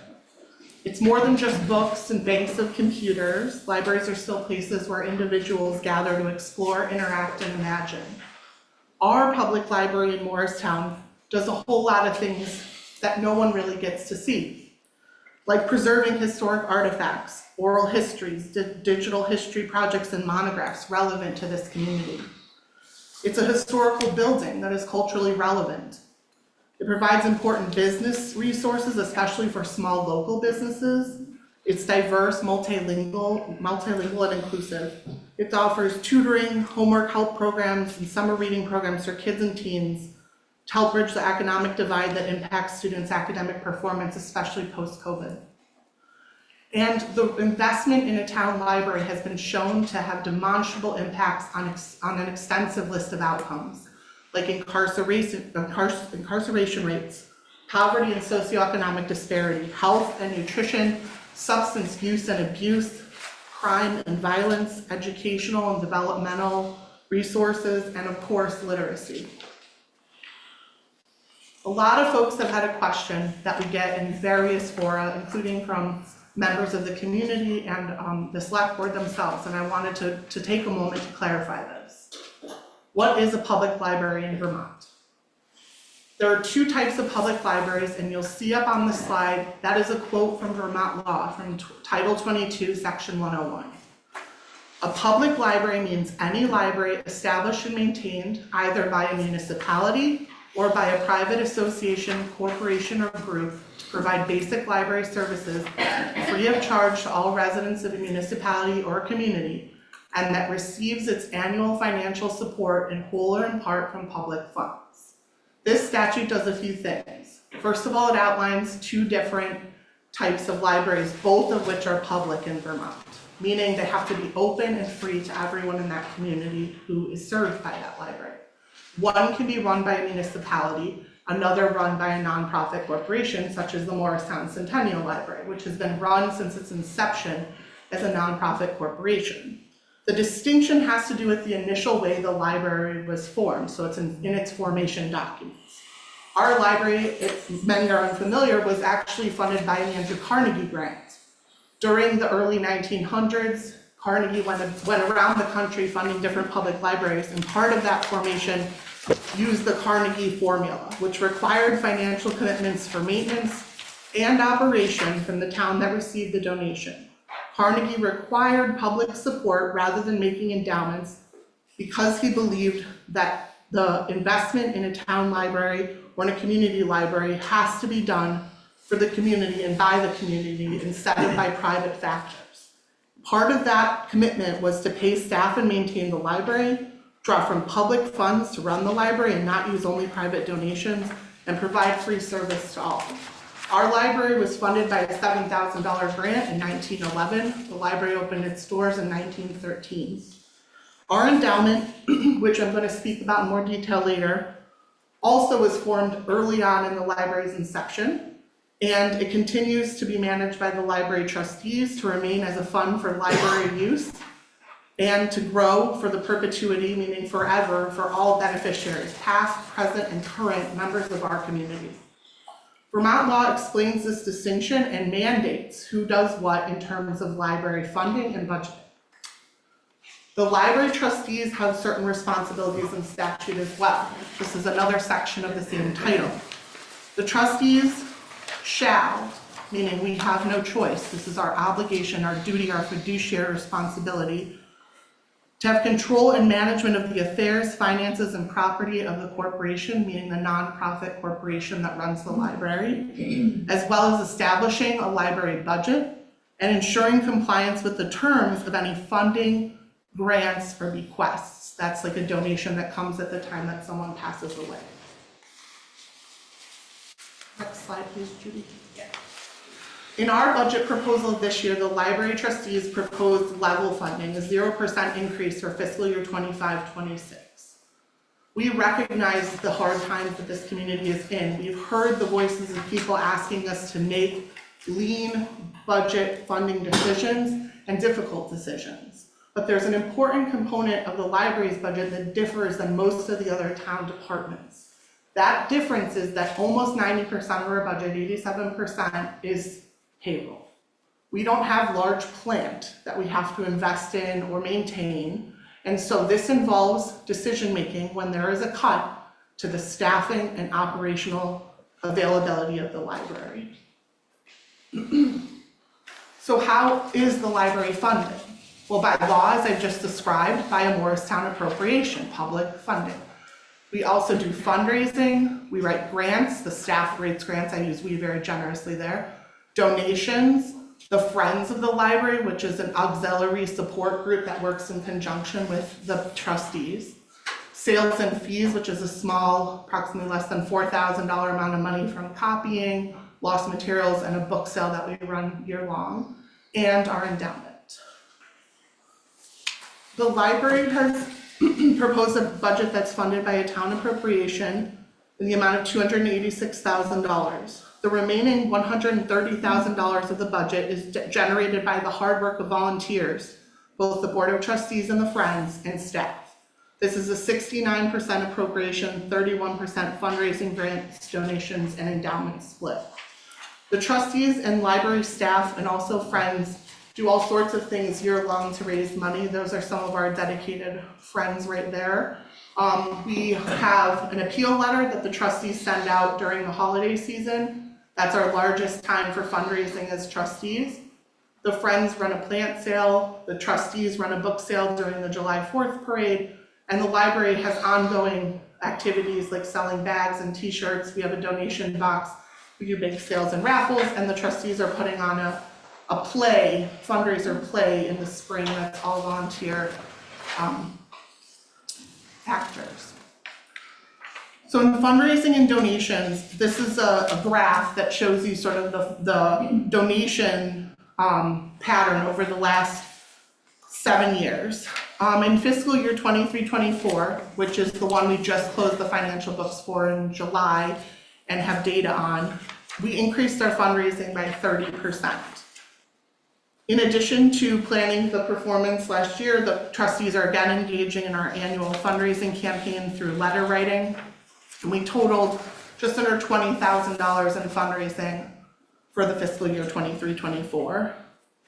For For the first time in decades, the Morristown Centennial Library also received a one-time bequest, so this was at someone's passing, for over $300,000. That bequest is typically something that we invest directly into our endowment. However, this bequest was not tagged as a direct endowment contribution. And so we go to our financial advisor with bequests such as this to talk about a plan for that gift in terms of investing in the endowment. When you do not contribute to principal over long periods of time, in our case over 30 years, you risk sort of a decline, inevitable decline of that endowment if you're not consistently funding it over time. And the Friends group in the last fiscal year provided a little over $2,000 in support to the library. In the grants category, our wonderful staff wrote almost $14,500 of grants in fiscal year 23-24. And you can see again a steady increase both in fundraising and in grant writing over the last 7 years.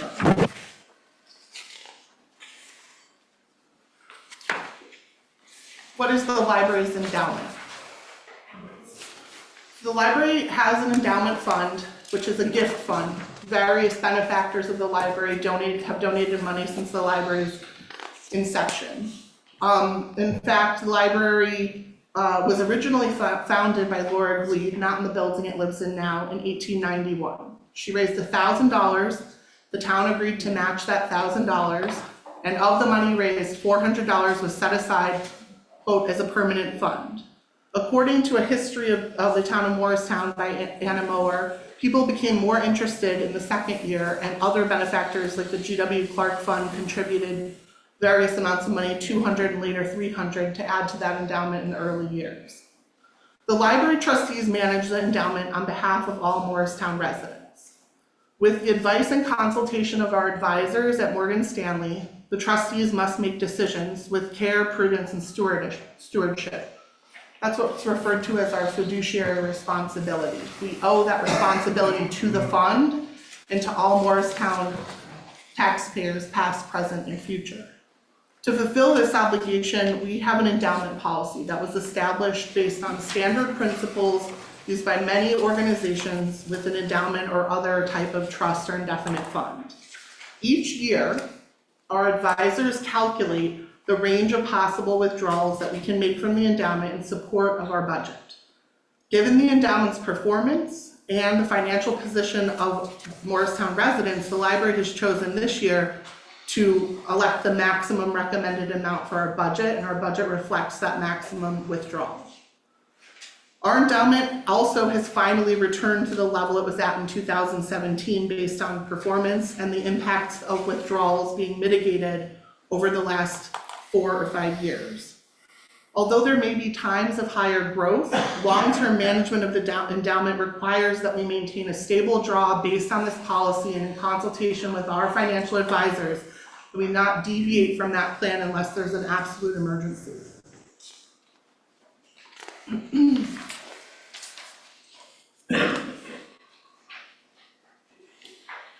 Sorry, Julie, do you mind going back up to that slide for 1 second?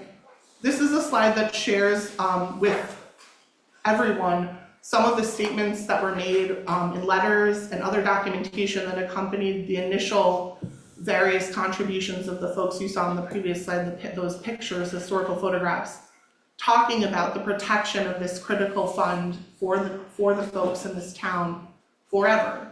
So the principal must be kept intact in the annual income expended for the general purposes of maintaining the library, maintaining a permanent fund and using the income only, using the income for specific purposes like books, and having the income only be used and needed towards the support of the library itself. All of these things are consistent with the Carnegie grant commitments that were made at the inception of the library when it was placed in that building. What does all of this fundraising, grant writing, use of our special endowment fund, and the town's commitment to funding the library appropriately kind of culminate in? Well, it culminates in a direct savings to Morristown taxpayers. When you compare our per capita, per person rate of what it costs folks in Morristown to have this wonderful library You're seeing savings on all different metrics when you're measuring against other towns. This slide shows you per capita spending based on population size. So when you look at other towns with similar populations, what they're spending per capita on library versus us. The reason there's such a dramatic difference from most of the other towns in that list is because of the endowment, because of the successful fundraising, because of the use of donations and grant writing. This next slide shows it on a different metric. This is per capita spending when you compare our library to other towns that fund their library, meaning taxpayer fund amount. So other towns that have a very similarly situated taxpayer contribution and where the per capita spending lines up with those contributions. Again, you can see marked savings against other towns with similar investments in their library, which is a good gauge for similar either size or operational requirements.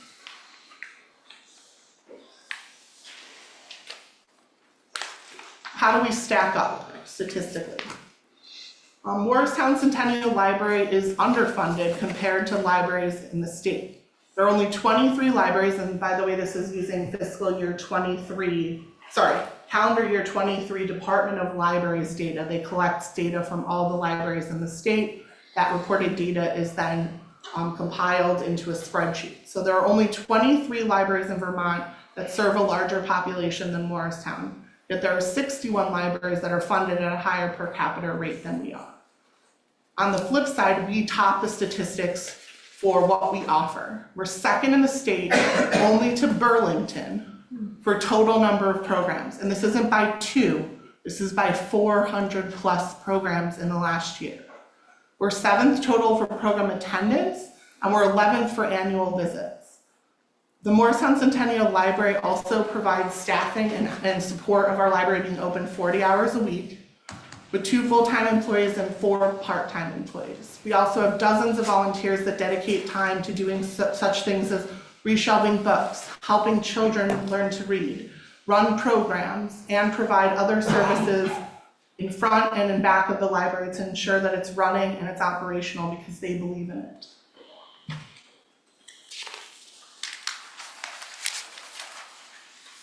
Our nonprofit library saves money in other ways as well. A municipal library would require 100% taxpayer funding. The endowment wouldn't shift to the town if the town's library became a municipal library. By statute, it's still run by the trustees. There are multiple libraries in the state of Vermont that have gone from a nonprofit structure to a municipal structure. And what's happened in those towns is that the endowment becomes dedicated to a line item or several line items on the budget, like books or programs, 2 categories that we've level funded for almost a decade because we grant write for any additional programs that happen in the library above that level funded amount. Town employees, i.e. the 2 full-time staff members of our library, should they become town employees, would receive significantly more costly benefits such as healthcare, and we would lose certain grant opportunities that are available to nonprofits that we currently utilize. This long-standing funding arrangement for the library has allowed Morristown to keep per capita funding low for decades. It represents tremendous savings for Morristown residents who have access to library resources and programming at substantially discounted rates compared to other libraries in Lamoille County, other libraries of this size, and other libraries with similar resources and programming. However, that discount is not guaranteed if we force spending on the endowment or we're forced to become municipal in order to run operations. Our request is that you please level fund the library. For $12.15 per person per year, or 3 cents a day, the library can continue its funding at last year's level. Cutting a library's funding during a recession or tough economic times is like cutting a hospital's funding during a pandemic. Please level fund us to ensure the sustainability of this valuable community resource. Thank you. Thank you, Steph.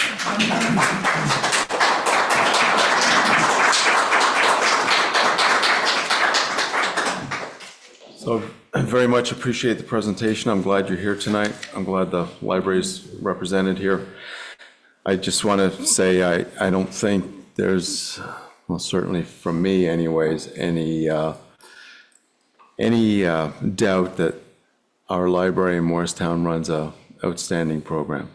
And, the people that work there need to be applauded for that. So I don't think that's what the conversation's about. We're very proud of our library. We're really proud of where it is and all that it does. Obviously, the question is one of financing. I just have one quick question. I know some other board members have some questions, at least I think so. So last year's appropriation was 286. Did I hear you right earlier saying that the rest of the budget was 131? It's about 130 and change. Okay. The difference between the 286 and what we're saying we need to run our library in fiscal year 25. It's about 130. Yes. That's the total budget. Yes, 130 plus 286. Yeah, okay, thank you. 416. Yep. Did you? Yeah, Steph, I think, and we went through this in Waterbury as well. The libraries across our state are more than just libraries. They're community resource centers for a number of different aspects. It's not just about books and library cards. I think that we all understand the value of what libraries bring. I guess my questions really center around the endowment, because there's a lot of discussion about the endowment, but I don't think the board or the general public understands much about, what the value is, and some specifics about it. So I guess my questions to you for like fiscal year 2023, what was your beginning and end balance for that for a calendar year? This year, we're almost at the end of this calendar year. What's the end balance to date at this point? And I think more specifically, in your information from the past, you typically would take out about 4% of your income to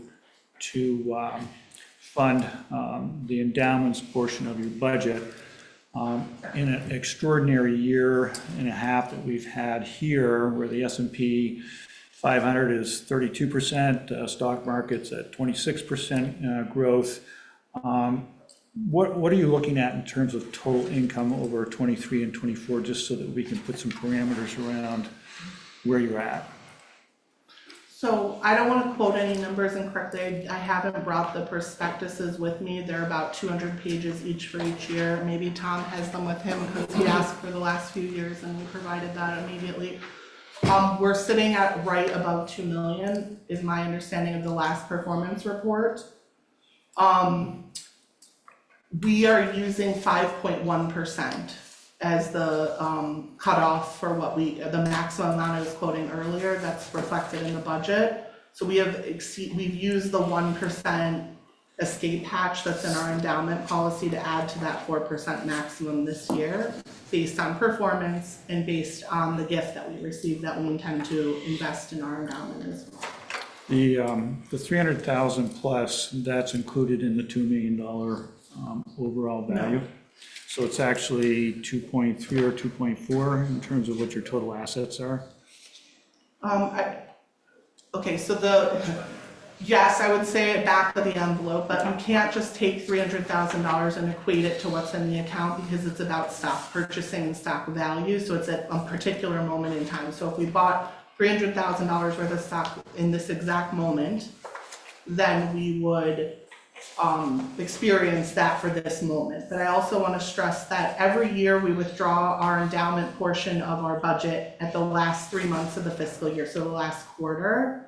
So we took that out of the $300,000 this year rather than sell stock that's performing in the way that you just described a moment ago, because that was the most fiscally responsible thing to do. Typically we withdraw the money from the account and distribute it into our operations account at the bank. So we did not do that this year based on the timing of the bequest. So that it's not $300,000 sitting in an account, because we have to take this $75,000, I'm saying on average over the last 3 years in the last quarter and withdraw it from the account. So we use that as operations funding. But you can't tell me what the performance has been on your $2 million over the last 2 years and what the rate of income growth has been? I can't off the top of my head tell you that. I mean, it's also why we go to Morgan Stanley, who manages the account. Well, I guess you can understand that if, and I'll just pick a number, any number for conversation's sake, if your performance in terms of total income on the $2 million is 20%, which is, not all that unusual or unreasonable, and you're talking about taking out 5.1%, understanding that you want to leave a certain portion for capital gain, because you already mentioned that, you had made some significant withdrawals for whatever reason, and that you were trying to build back that principal. So you leave, a percentage of that. You're still talking about a pretty significant growth in your fund over and above any projected capital gain. My concern, honestly, is that, we're asking the taxpayers to continue to fund the library at 69%, from your numbers and mine, of your total budget. In years where you have significant growth, I don't think it's unreasonable to have a conversation about, working around your investment policy. Investment policies are fluid. Waterbury has one for their endowment. They have $600,000. Tom Lights is the town manager down there this year. They too, because they're a nonprofit running a library, are in that 4 to 5% use of their income. The town of Waterbury is asking them to more than double that this year because of the accelerated growth. So I guess that's the conversation that I'd like to have, because I think where we're making significant cuts in all of our budgets, that it would be prudent and necessary, I think, for this board and the community to say, is there some give here so that we can stay within parameters to try to pass a budget this year that's similar to last year's budget, and understanding that we're not just asking the library to take a cut, that we've carved out pretty close to $600,000 out of what the original department heads have come to the board and to the administration on. And I think that that's a conversation I think I'd like to pursue. I'd like to respond to a few of those points. Sure. I think we welcome these conversations and greater understanding of our long-term management of the endowment. In past years, we had brought our representative from Morgan Stanley in to make some presentations, because it's important to understand what that relationship is about. First, our endowment is not identical to the similar investments that individuals make on their own money. So 20% performance is not typical for an investment fund that's held in perpetuity.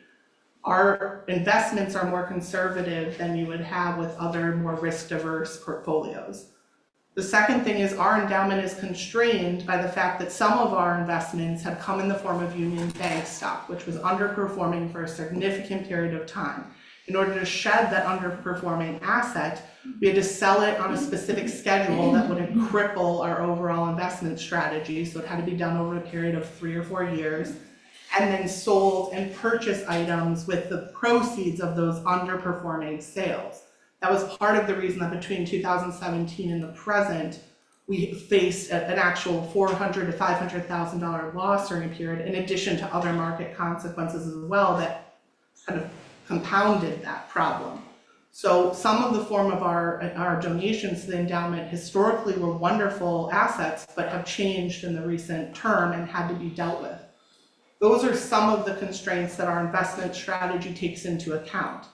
As I mentioned, that information I provided is actually from our Morgan Stanley economic advisor, that high-performing years actually should not sway the investment strategy of some institution holding an endowment or other indefinite trust, because of the events I just described, where you have market conditions that sway in one way or another. Average out over time, there should be an ongoing increase to that fund.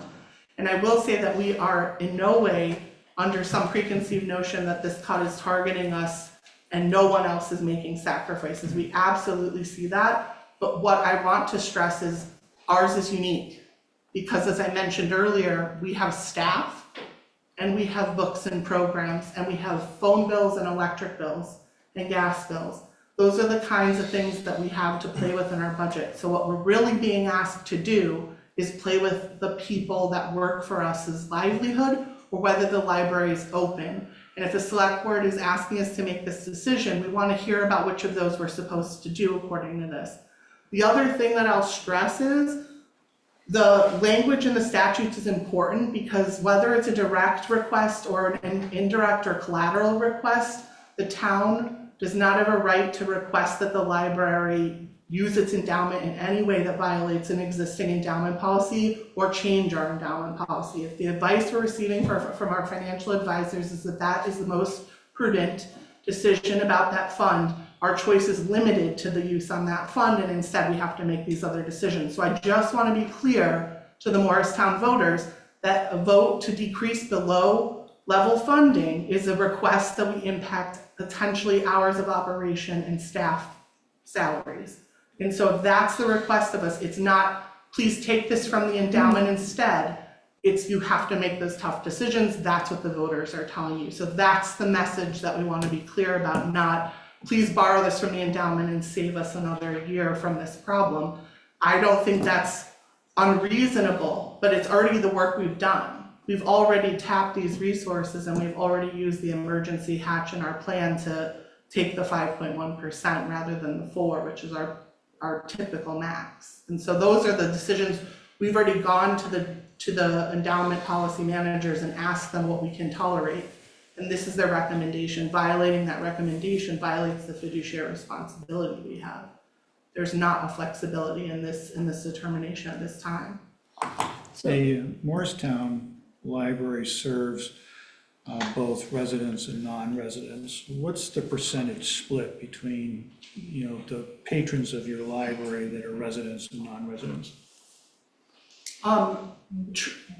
Yeah, maybe Kendra knows, I think she's on tonight, and I'll also say that we serve Elmore in a more formal way than we do any other town because they don't have a library, but there are also patrons from all sorts of towns and out-of-town folks as well that are served by the library. I'm not sure if Kendra has the stats ready on that question.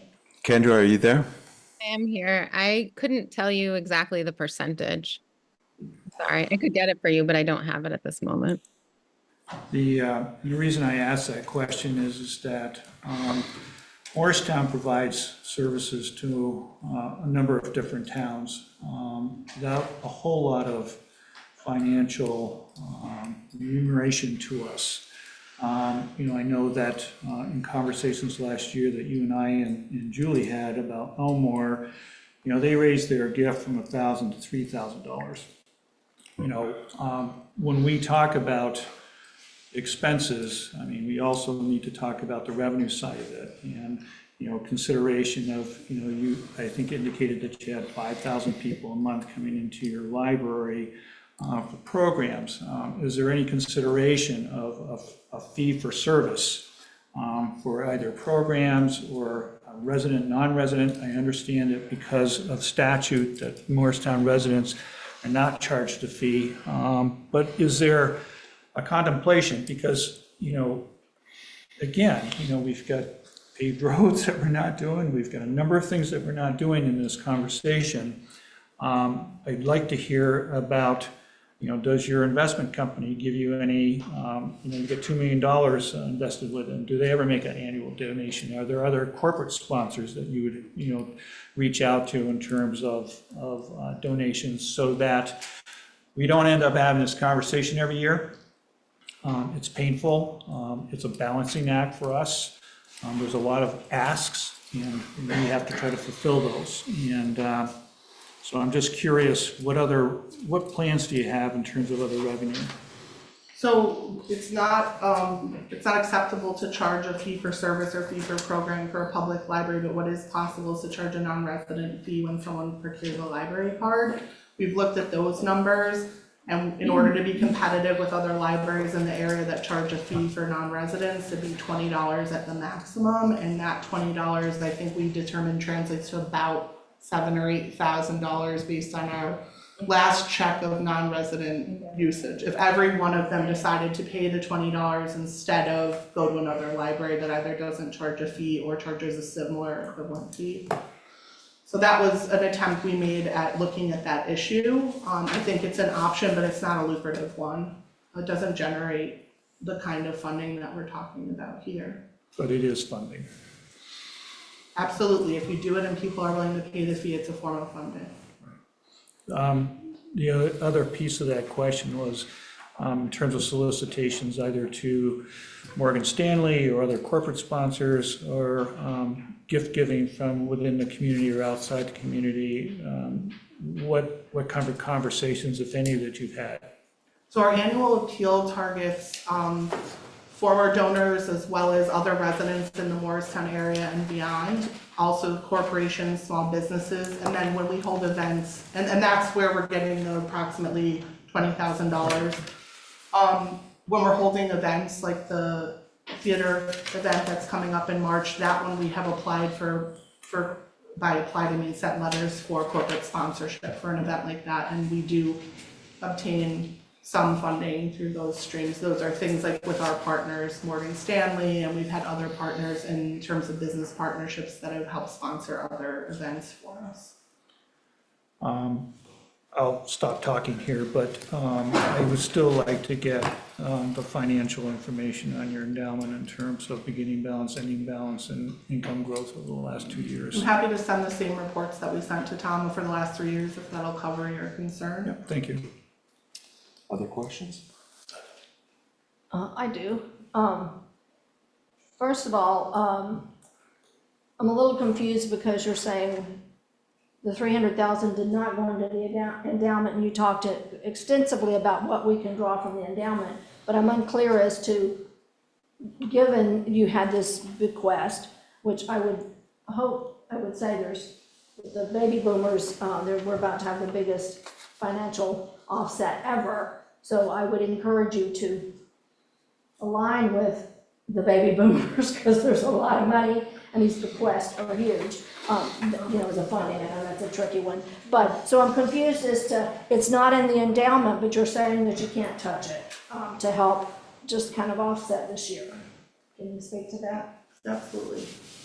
I think we want to have a dialogue about what the solutions to the situation are and hear from you, the select board, specifically about that. What has currently happened with that bequest is we took the last quarter's contribution that would typically come out of the endowment out of it. The rest remains to be transferred into the endowment. There was a hold on doing that because of a couple of factors. One of the principal factors was there was litigation around some of the bequest, and that last portion of the bequest we were waiting on the result of that litigation for until we made a final decision on the endowment investment portion of it. Our standard is that when we receive a bequest, if it's not earmarked directly into the endowment and sort of transferred in that way through the will documents or the probate documents, then we transfer it into the endowment once it's complete, once we've received it. That's our typical policy, and but I'm not denying that those funds are currently in our account. Yeah. And that if we're making this trade-off, it's essentially asking us to take a larger contribution fundamentally from the endowment, is basically what that would be. Because I just ran some numbers, really quick, because, with interest rates incredibly high, that the financial statements I saw, there was 1,555,000 at the beginning of this year. So even at 5%, that's significant. So I completely understand, that you're not in stocks and you may not be making 20, but 4 to 5% is significant. So I think that's why Chris is curious as to what that is. I will say that, again, data is, being a statistician, data is all about how you present it, and you can present data for lots of things. So I looked at your per capita, and my concern was, and what I'm hearing from all the folks, everybody loves the library. No, there's no question. No one's trying to close the library.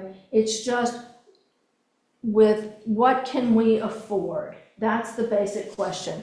And I look at your the per capita, and all of the folks that had significant per capita, oftentimes, they are not running an EMS, they don't have police departments, but more importantly, their median income is much higher. I look at Waterbury, their median income right now is $109,000.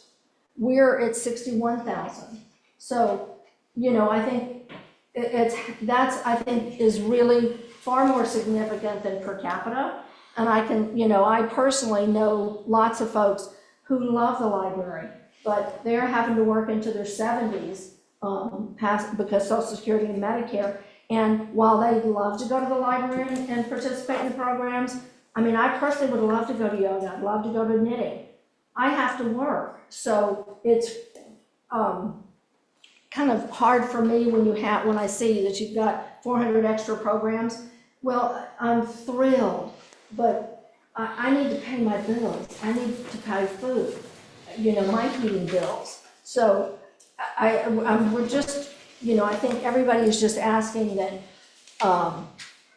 that we've got to work together to make this work and not fault anybody. We're not, no one's a bad person if they're like, I can't afford this. And I think that's what's really important. I also think we need to mention that we are a hybrid version, which is highly unusual in talking to other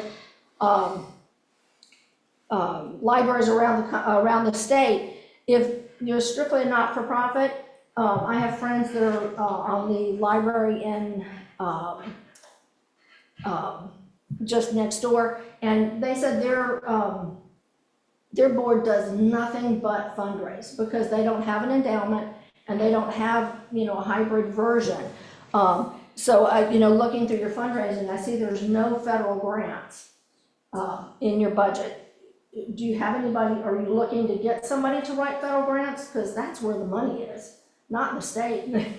Money's in the feds. And is there any reason you're not writing federal grants? So over time, we have written for federal, state, and other types of private institution grants.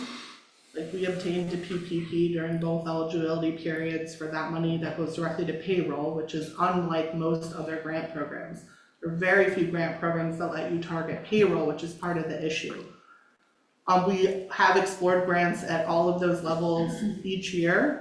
But again, most of those are not eligible for the vast majority of our budget when we're talking about programming, when we're talking about, right, because no, not how we're set up. The fact that our budget is 87% payroll costs. Yes, yeah, that's what I'm saying. The other thing I'll say, Laura, is I'm happy to walk through at some point some more detailed on the spreadsheet itself, but one of the stats I think to just focus on is there are 61 libraries in this state that are funded at a higher per capita level than Morristown.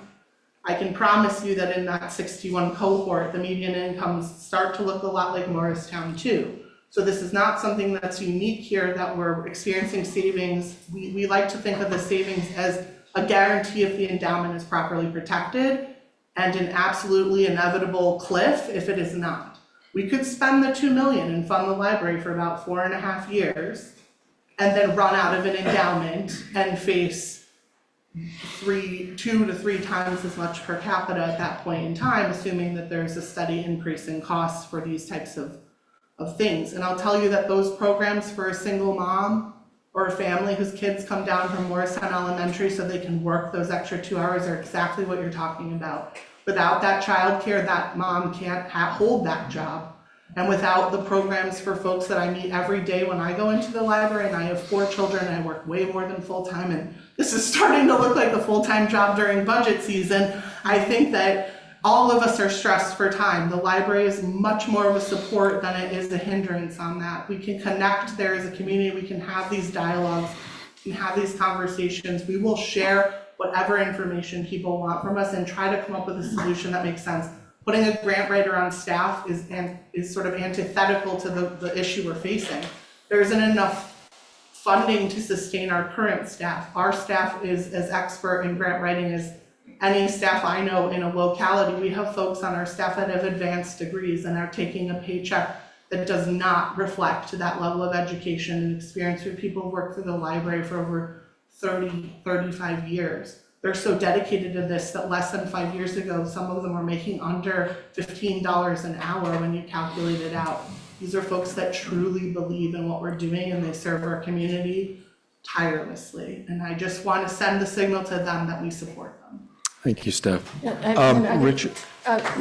One sec. The hybrid, I just want to be sure because it's not clear cut. The hybrid model that we currently are under, the town, there's some benefits to the library because of this hybrid model. But also, we as a town, because we're not a municipal, can't direct you to do anything as far as reducing time. So I just want everybody to be aware of that. And then one last question. I have a list of all the appropriations we've paid out since 2017. It was, and this is part of my balance, what you're talking about with the endowment also, is, it was progressing along. Every year it was a normal amount until 2023. And there was one year where you got the PP loan. So, we weren't reduced even though we got the money from the federal government to pay for the staffing, and there was some closed hours. So there's level funding, but from 23 to 24, there was normally it was anywhere from 10 to 20,000. And then in 23 to 24, there was an $80,000 increase. And I believe it was actually, your ask was actually more. And in working with you, you reduced it down 20. Can you speak, because I think that's what I'm concerned about is the balance, and I said this last year, is simply not sustainable at this level. Can you speak to what that was about? Yes, absolutely. So we were level funded for a couple of years. We talked to the select board about those level fund asks. We didn't come in level funded. We reduced the level funding or close to level funding. The $80,000 year was actually a result of folks responding to the cut that was initially proposed on our budget, and in part our request that the creep that was happening between the ratio was getting closer and closer to 50-50, appropriation 50%, endowment 50%. That's when we brought Derek Graddick in to talk about from Morgan Stanley how that was not sustainable. He actually presented numbers to the select board that showed that we had exceeded the amount of withdrawals in a deficit fashion from 2015-16 all the way through 2019-20, so 2019-20 to 2020. We took a PPP in COVID when other folks, small businesses were taking a PPP. We were only closed operationally while the COVID restrictions were in place. And then when we reopened, we staffed and had to implement many measures, safety measures, as many businesses in this town were used to. Steph, what year was that, the PP? The year everyone else applied for it, 2020 was when it came on board, and then there was another wave of it in 2021. It was probably 2021. Just for mine, that's what I thought. Okay, thank you. Thank you. Richard? I appreciate your efforts in this stuff. Thank you. Any other comments from the board? I think the only thing I'll say is that, we don't have, because you're essentially autonomous in terms of your operations. When you ask the board, what should you cut, what would we want you to cut in your programming or operations, that's not a democratic process. We don't get a vote. I think that, you have, you're autonomous in terms of your operations and how you manage it. I think that, from the municipal side, you're a 501c3 corporation operating a library service in a town-owned facility, which there's really no out cost for you to be in that facility. That's our real connection, other than the fact that we provide a stipend through taxpayer revenue to maintain that operation. So we understand the lines of demarcation. So I don't know it's a question that you can ask us that we could have an answer for in terms of what do you cut if we cut $80,000 out of this. Thank you, Chris. I'll open it up for any comments in the audience. doing 2 minutes? Yeah, I just ask people to please try and limit their conversation. Go ahead, Bob. And anybody online who might want to speak, remember to use your hand. Yeah, Bob Bortree, I live in Morrisville. I'd like to commend Brent and the board for a budget that makes a lot of sense. These are tough times for everybody, and we want to have people be able to live here, and we want to have a community that's a livable community.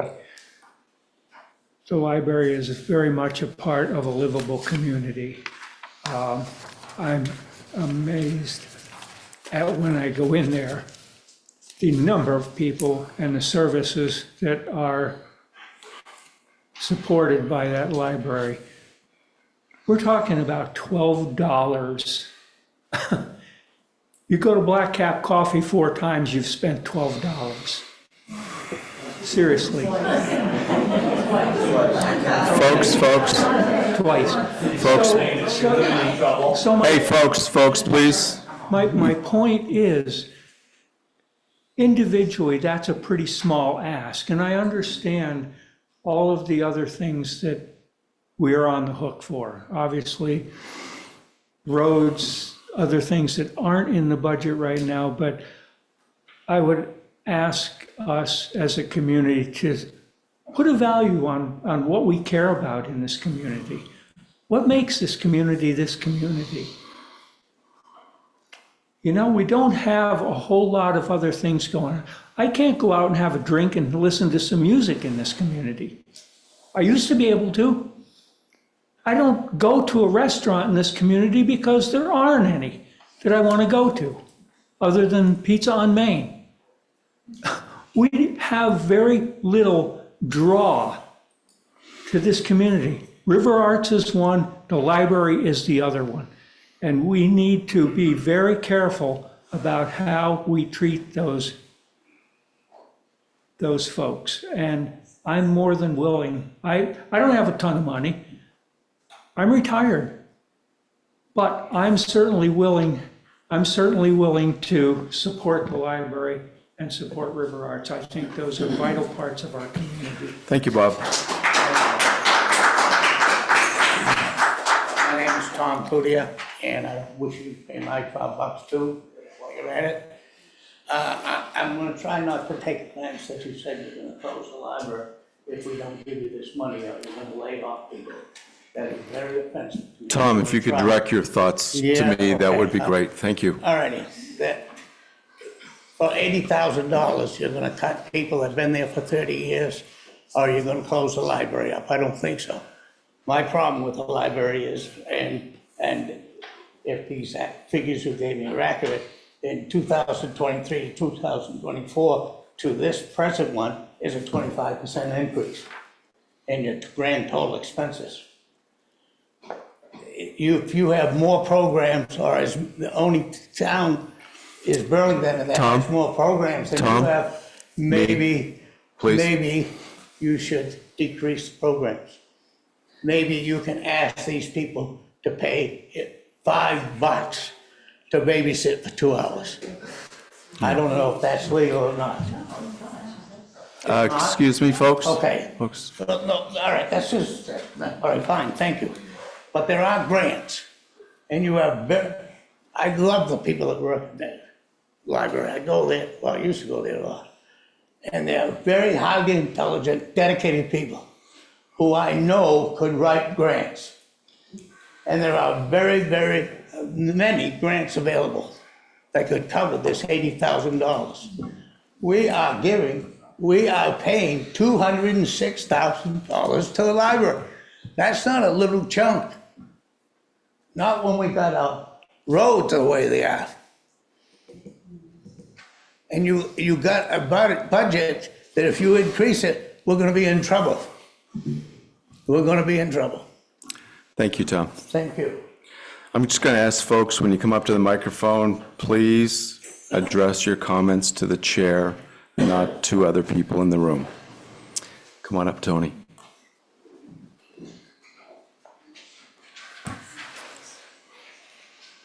Tony, Cody Hill. I'd like to see Stephanie get a petition and see how many people want to give her the $80,000. If they vote yes, she gets it. If we vote no, she don't get it. We need to put this to rest so our town can get on with it. Brent, you did one hell of a job on this budget. And I also think the $185,000 plus or minus that you cut should start a little fund for Jordan's roads. And I think the roads ought to get a $185,000 push this year. No delay. If the budget goes up, it goes up. But we need to fix our roads before we have libraries. Thank you, Tony. I see a hand on Zoom, but I'm gonna recognize people in the audience first. Go ahead. Jan Paris, I agree with Tony, and I think Brent did do a really great job on the budget so far. I don't think he made enough cuts. I think the library should, instead of having 400 programs, what if they had 300 programs? Cut 25% of these things out of there so that they could save a little bit of money. The last thing that I want to mention, and I'm going to address this to the chair, was a quote that I read here in the Morrisville News and Citizen, and it was by Treasurer Stephanie Hoffman. She suggested that the library had become a scapegoat for those looking to save public money, and quote, "Our budget, it seems to be reduced to balance the town's budget." And that's not how you win and influence people if you want money. You don't say those kinds of things. I mean, I think it's completely erroneous. I don't think the board is trying to balance the budget off of the library. I don't believe that for a minute. Thank you, Jan. Anybody else in the audience before I recognize? Sure, go ahead. Maggie, you will be up first on Zoom. Jerry Throne. I'm a huge supporter of the library. I think that the library should be funded at its current levels without reductions. I am concerned, however, over what I understand was a donation or a gift of approximately $300,000 as to exactly what was done with that money. And if I understood correctly, some of that money was used for operating expenses, and the rest was then put into some kind of an endowment fund. And that's a little troubling to me, and I think, I feel as though, and I don't know if anybody else feels the same way, as though we've been getting just a little bit of doublespeak about that money. I'd like to feel really good about if they really truly need the $80,000, that it's warranted. Thank you, Jerry. Anybody else in the audience that would like to speak? Okay, I'm going to go to Zoom. Maggie Cleary. You're muted. You're good to go, Maggie. Hi, everyone. I'm Maggie. I'm a Morristown taxpayer, and I work at the library. I just wanted to make a quick clarification for something that came up a couple times about, why don't we just cut programs and that would save us money? And I just I can't bring home the point enough that what is happening with programming at the library is mostly community-led. We are doing a lot, the few of us that work there, and we do certainly lead some of the programs, especially, things like story times and children's programming. But the majority of our programming happens because community members know we are open to using the space in the best possible way. And they come in with ideas and they volunteer their time and they lead programs for community members. And it's really just for us a mindset of openness, a mindset of being like, this is your space, this is your town, how can we use it best? So if somebody comes to us and they say, I want to offer bone builders for seniors every Friday, we say yes, and we find them a space on the calendar to do so. And they run that for free, and 20 seniors show up every Friday for bone builders, and that's how the programming works. So another quick point, I know I probably don't have too much time, but Waterbury came up a lot in the last half hour of this discussion is for comparison. And I actually used to work at the Waterbury Public Library, which is also a wonderful library. So Waterbury, a town similar in size to us, similar in population, probably does have higher income. However, I went through their budget today and had a really nice conversation with Karen, the town clerk. And there's a lot of things that we could look at in our budgets and compare. Waterbury's total budget is $2 million less than our total budget, and they are funding their library at $631,000 a year, and funding their rec department at $605,000 a year, running a public pool, having two full-time rec department people. So what's happening here? I'm getting a 2-minute warning, Maggie. Okay, so, I think that there are other discussions that we can have and other comparisons we can make.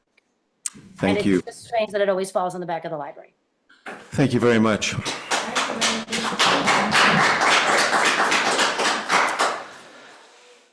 I think everyone.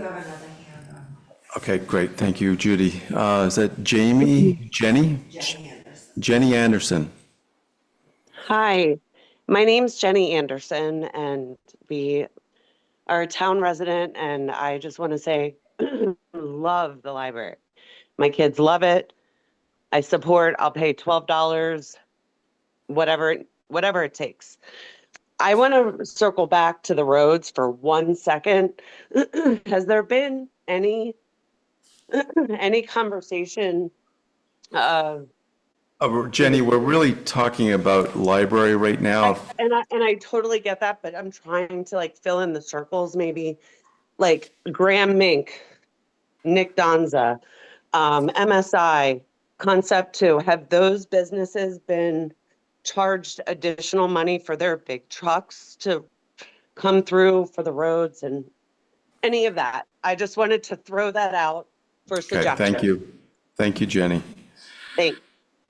Okay, so I think it's abundantly clear to everyone what a difficult issue this is, and it's hard for all of us. I know it wasn't easy for our town manager to put this budget out there, to propose it.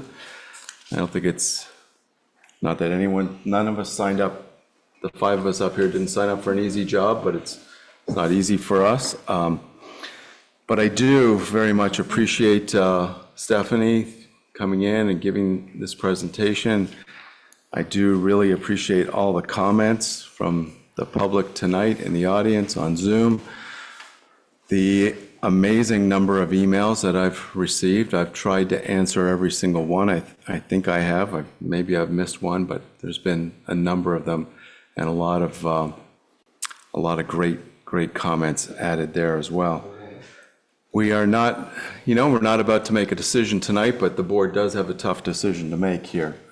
The 5 of us have a decision to make, and it'll probably, looks like it's going to be made in early January, certainly in the first half of January, because as you know, we need to present a budget to the community, and we need to warn a budget at the end of January, but we need to approve a budget weeks in advance of that to get everything done and done properly. So I'm not going to restate what's already been stated multiple times, but I do thank everyone for coming, and I thank you for your comments, and thank you for the information that you've given us to chew on as we decide what we're going to do on this one issue. So with that said, I'm going to move on. Go ahead, Brent. I just want to express that this budget that I proposed to the select board was not easy for me to submit to the select board. And I said from the beginning that nobody's going to like this budget. It's hard. But as a community, we need to be kind to one another and civil. So the more that we can help one another be kind and civil, the easier it will be to get through what will be a very difficult process. And I just wanted to remind people of that. And thank you, everyone, for keeping it very kind and civil tonight. I do appreciate that. I am going to move on to old business. I don't think we have any. No.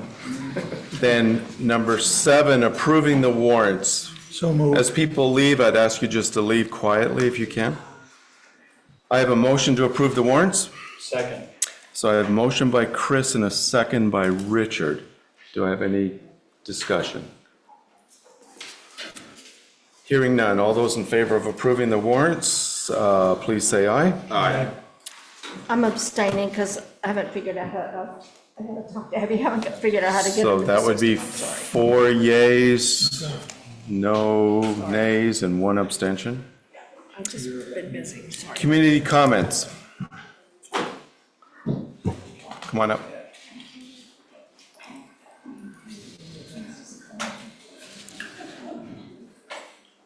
I got a bucket of coal for you, Don. Okay? My furnace will enjoy it. I've talked to Brent, and I've talked to Jordan, and now you're gonna get it. Good. Thank you. That's not coal, though. Anyways, these stones, these stones are coming off the back roads, and there's a lot of concerned people. I think we need to go back and grind some of this stuff up, but somebody's gonna get hurt, broken windshields, tires. Okay? I would just say, I think the administration has heard this concern, You want so. me to put those back on Cody Hill or what? No, I'm gonna put them on Mud City. They're going right on my road. Anybody else? Go ahead. I'd just like to ask this board members. Jan Paris. Yeah, I'm sorry, Jan Paris. How many of you folks have actually been to the police department and toured the inside of the building? Since you're speaking to the chair, I can say I definitely have.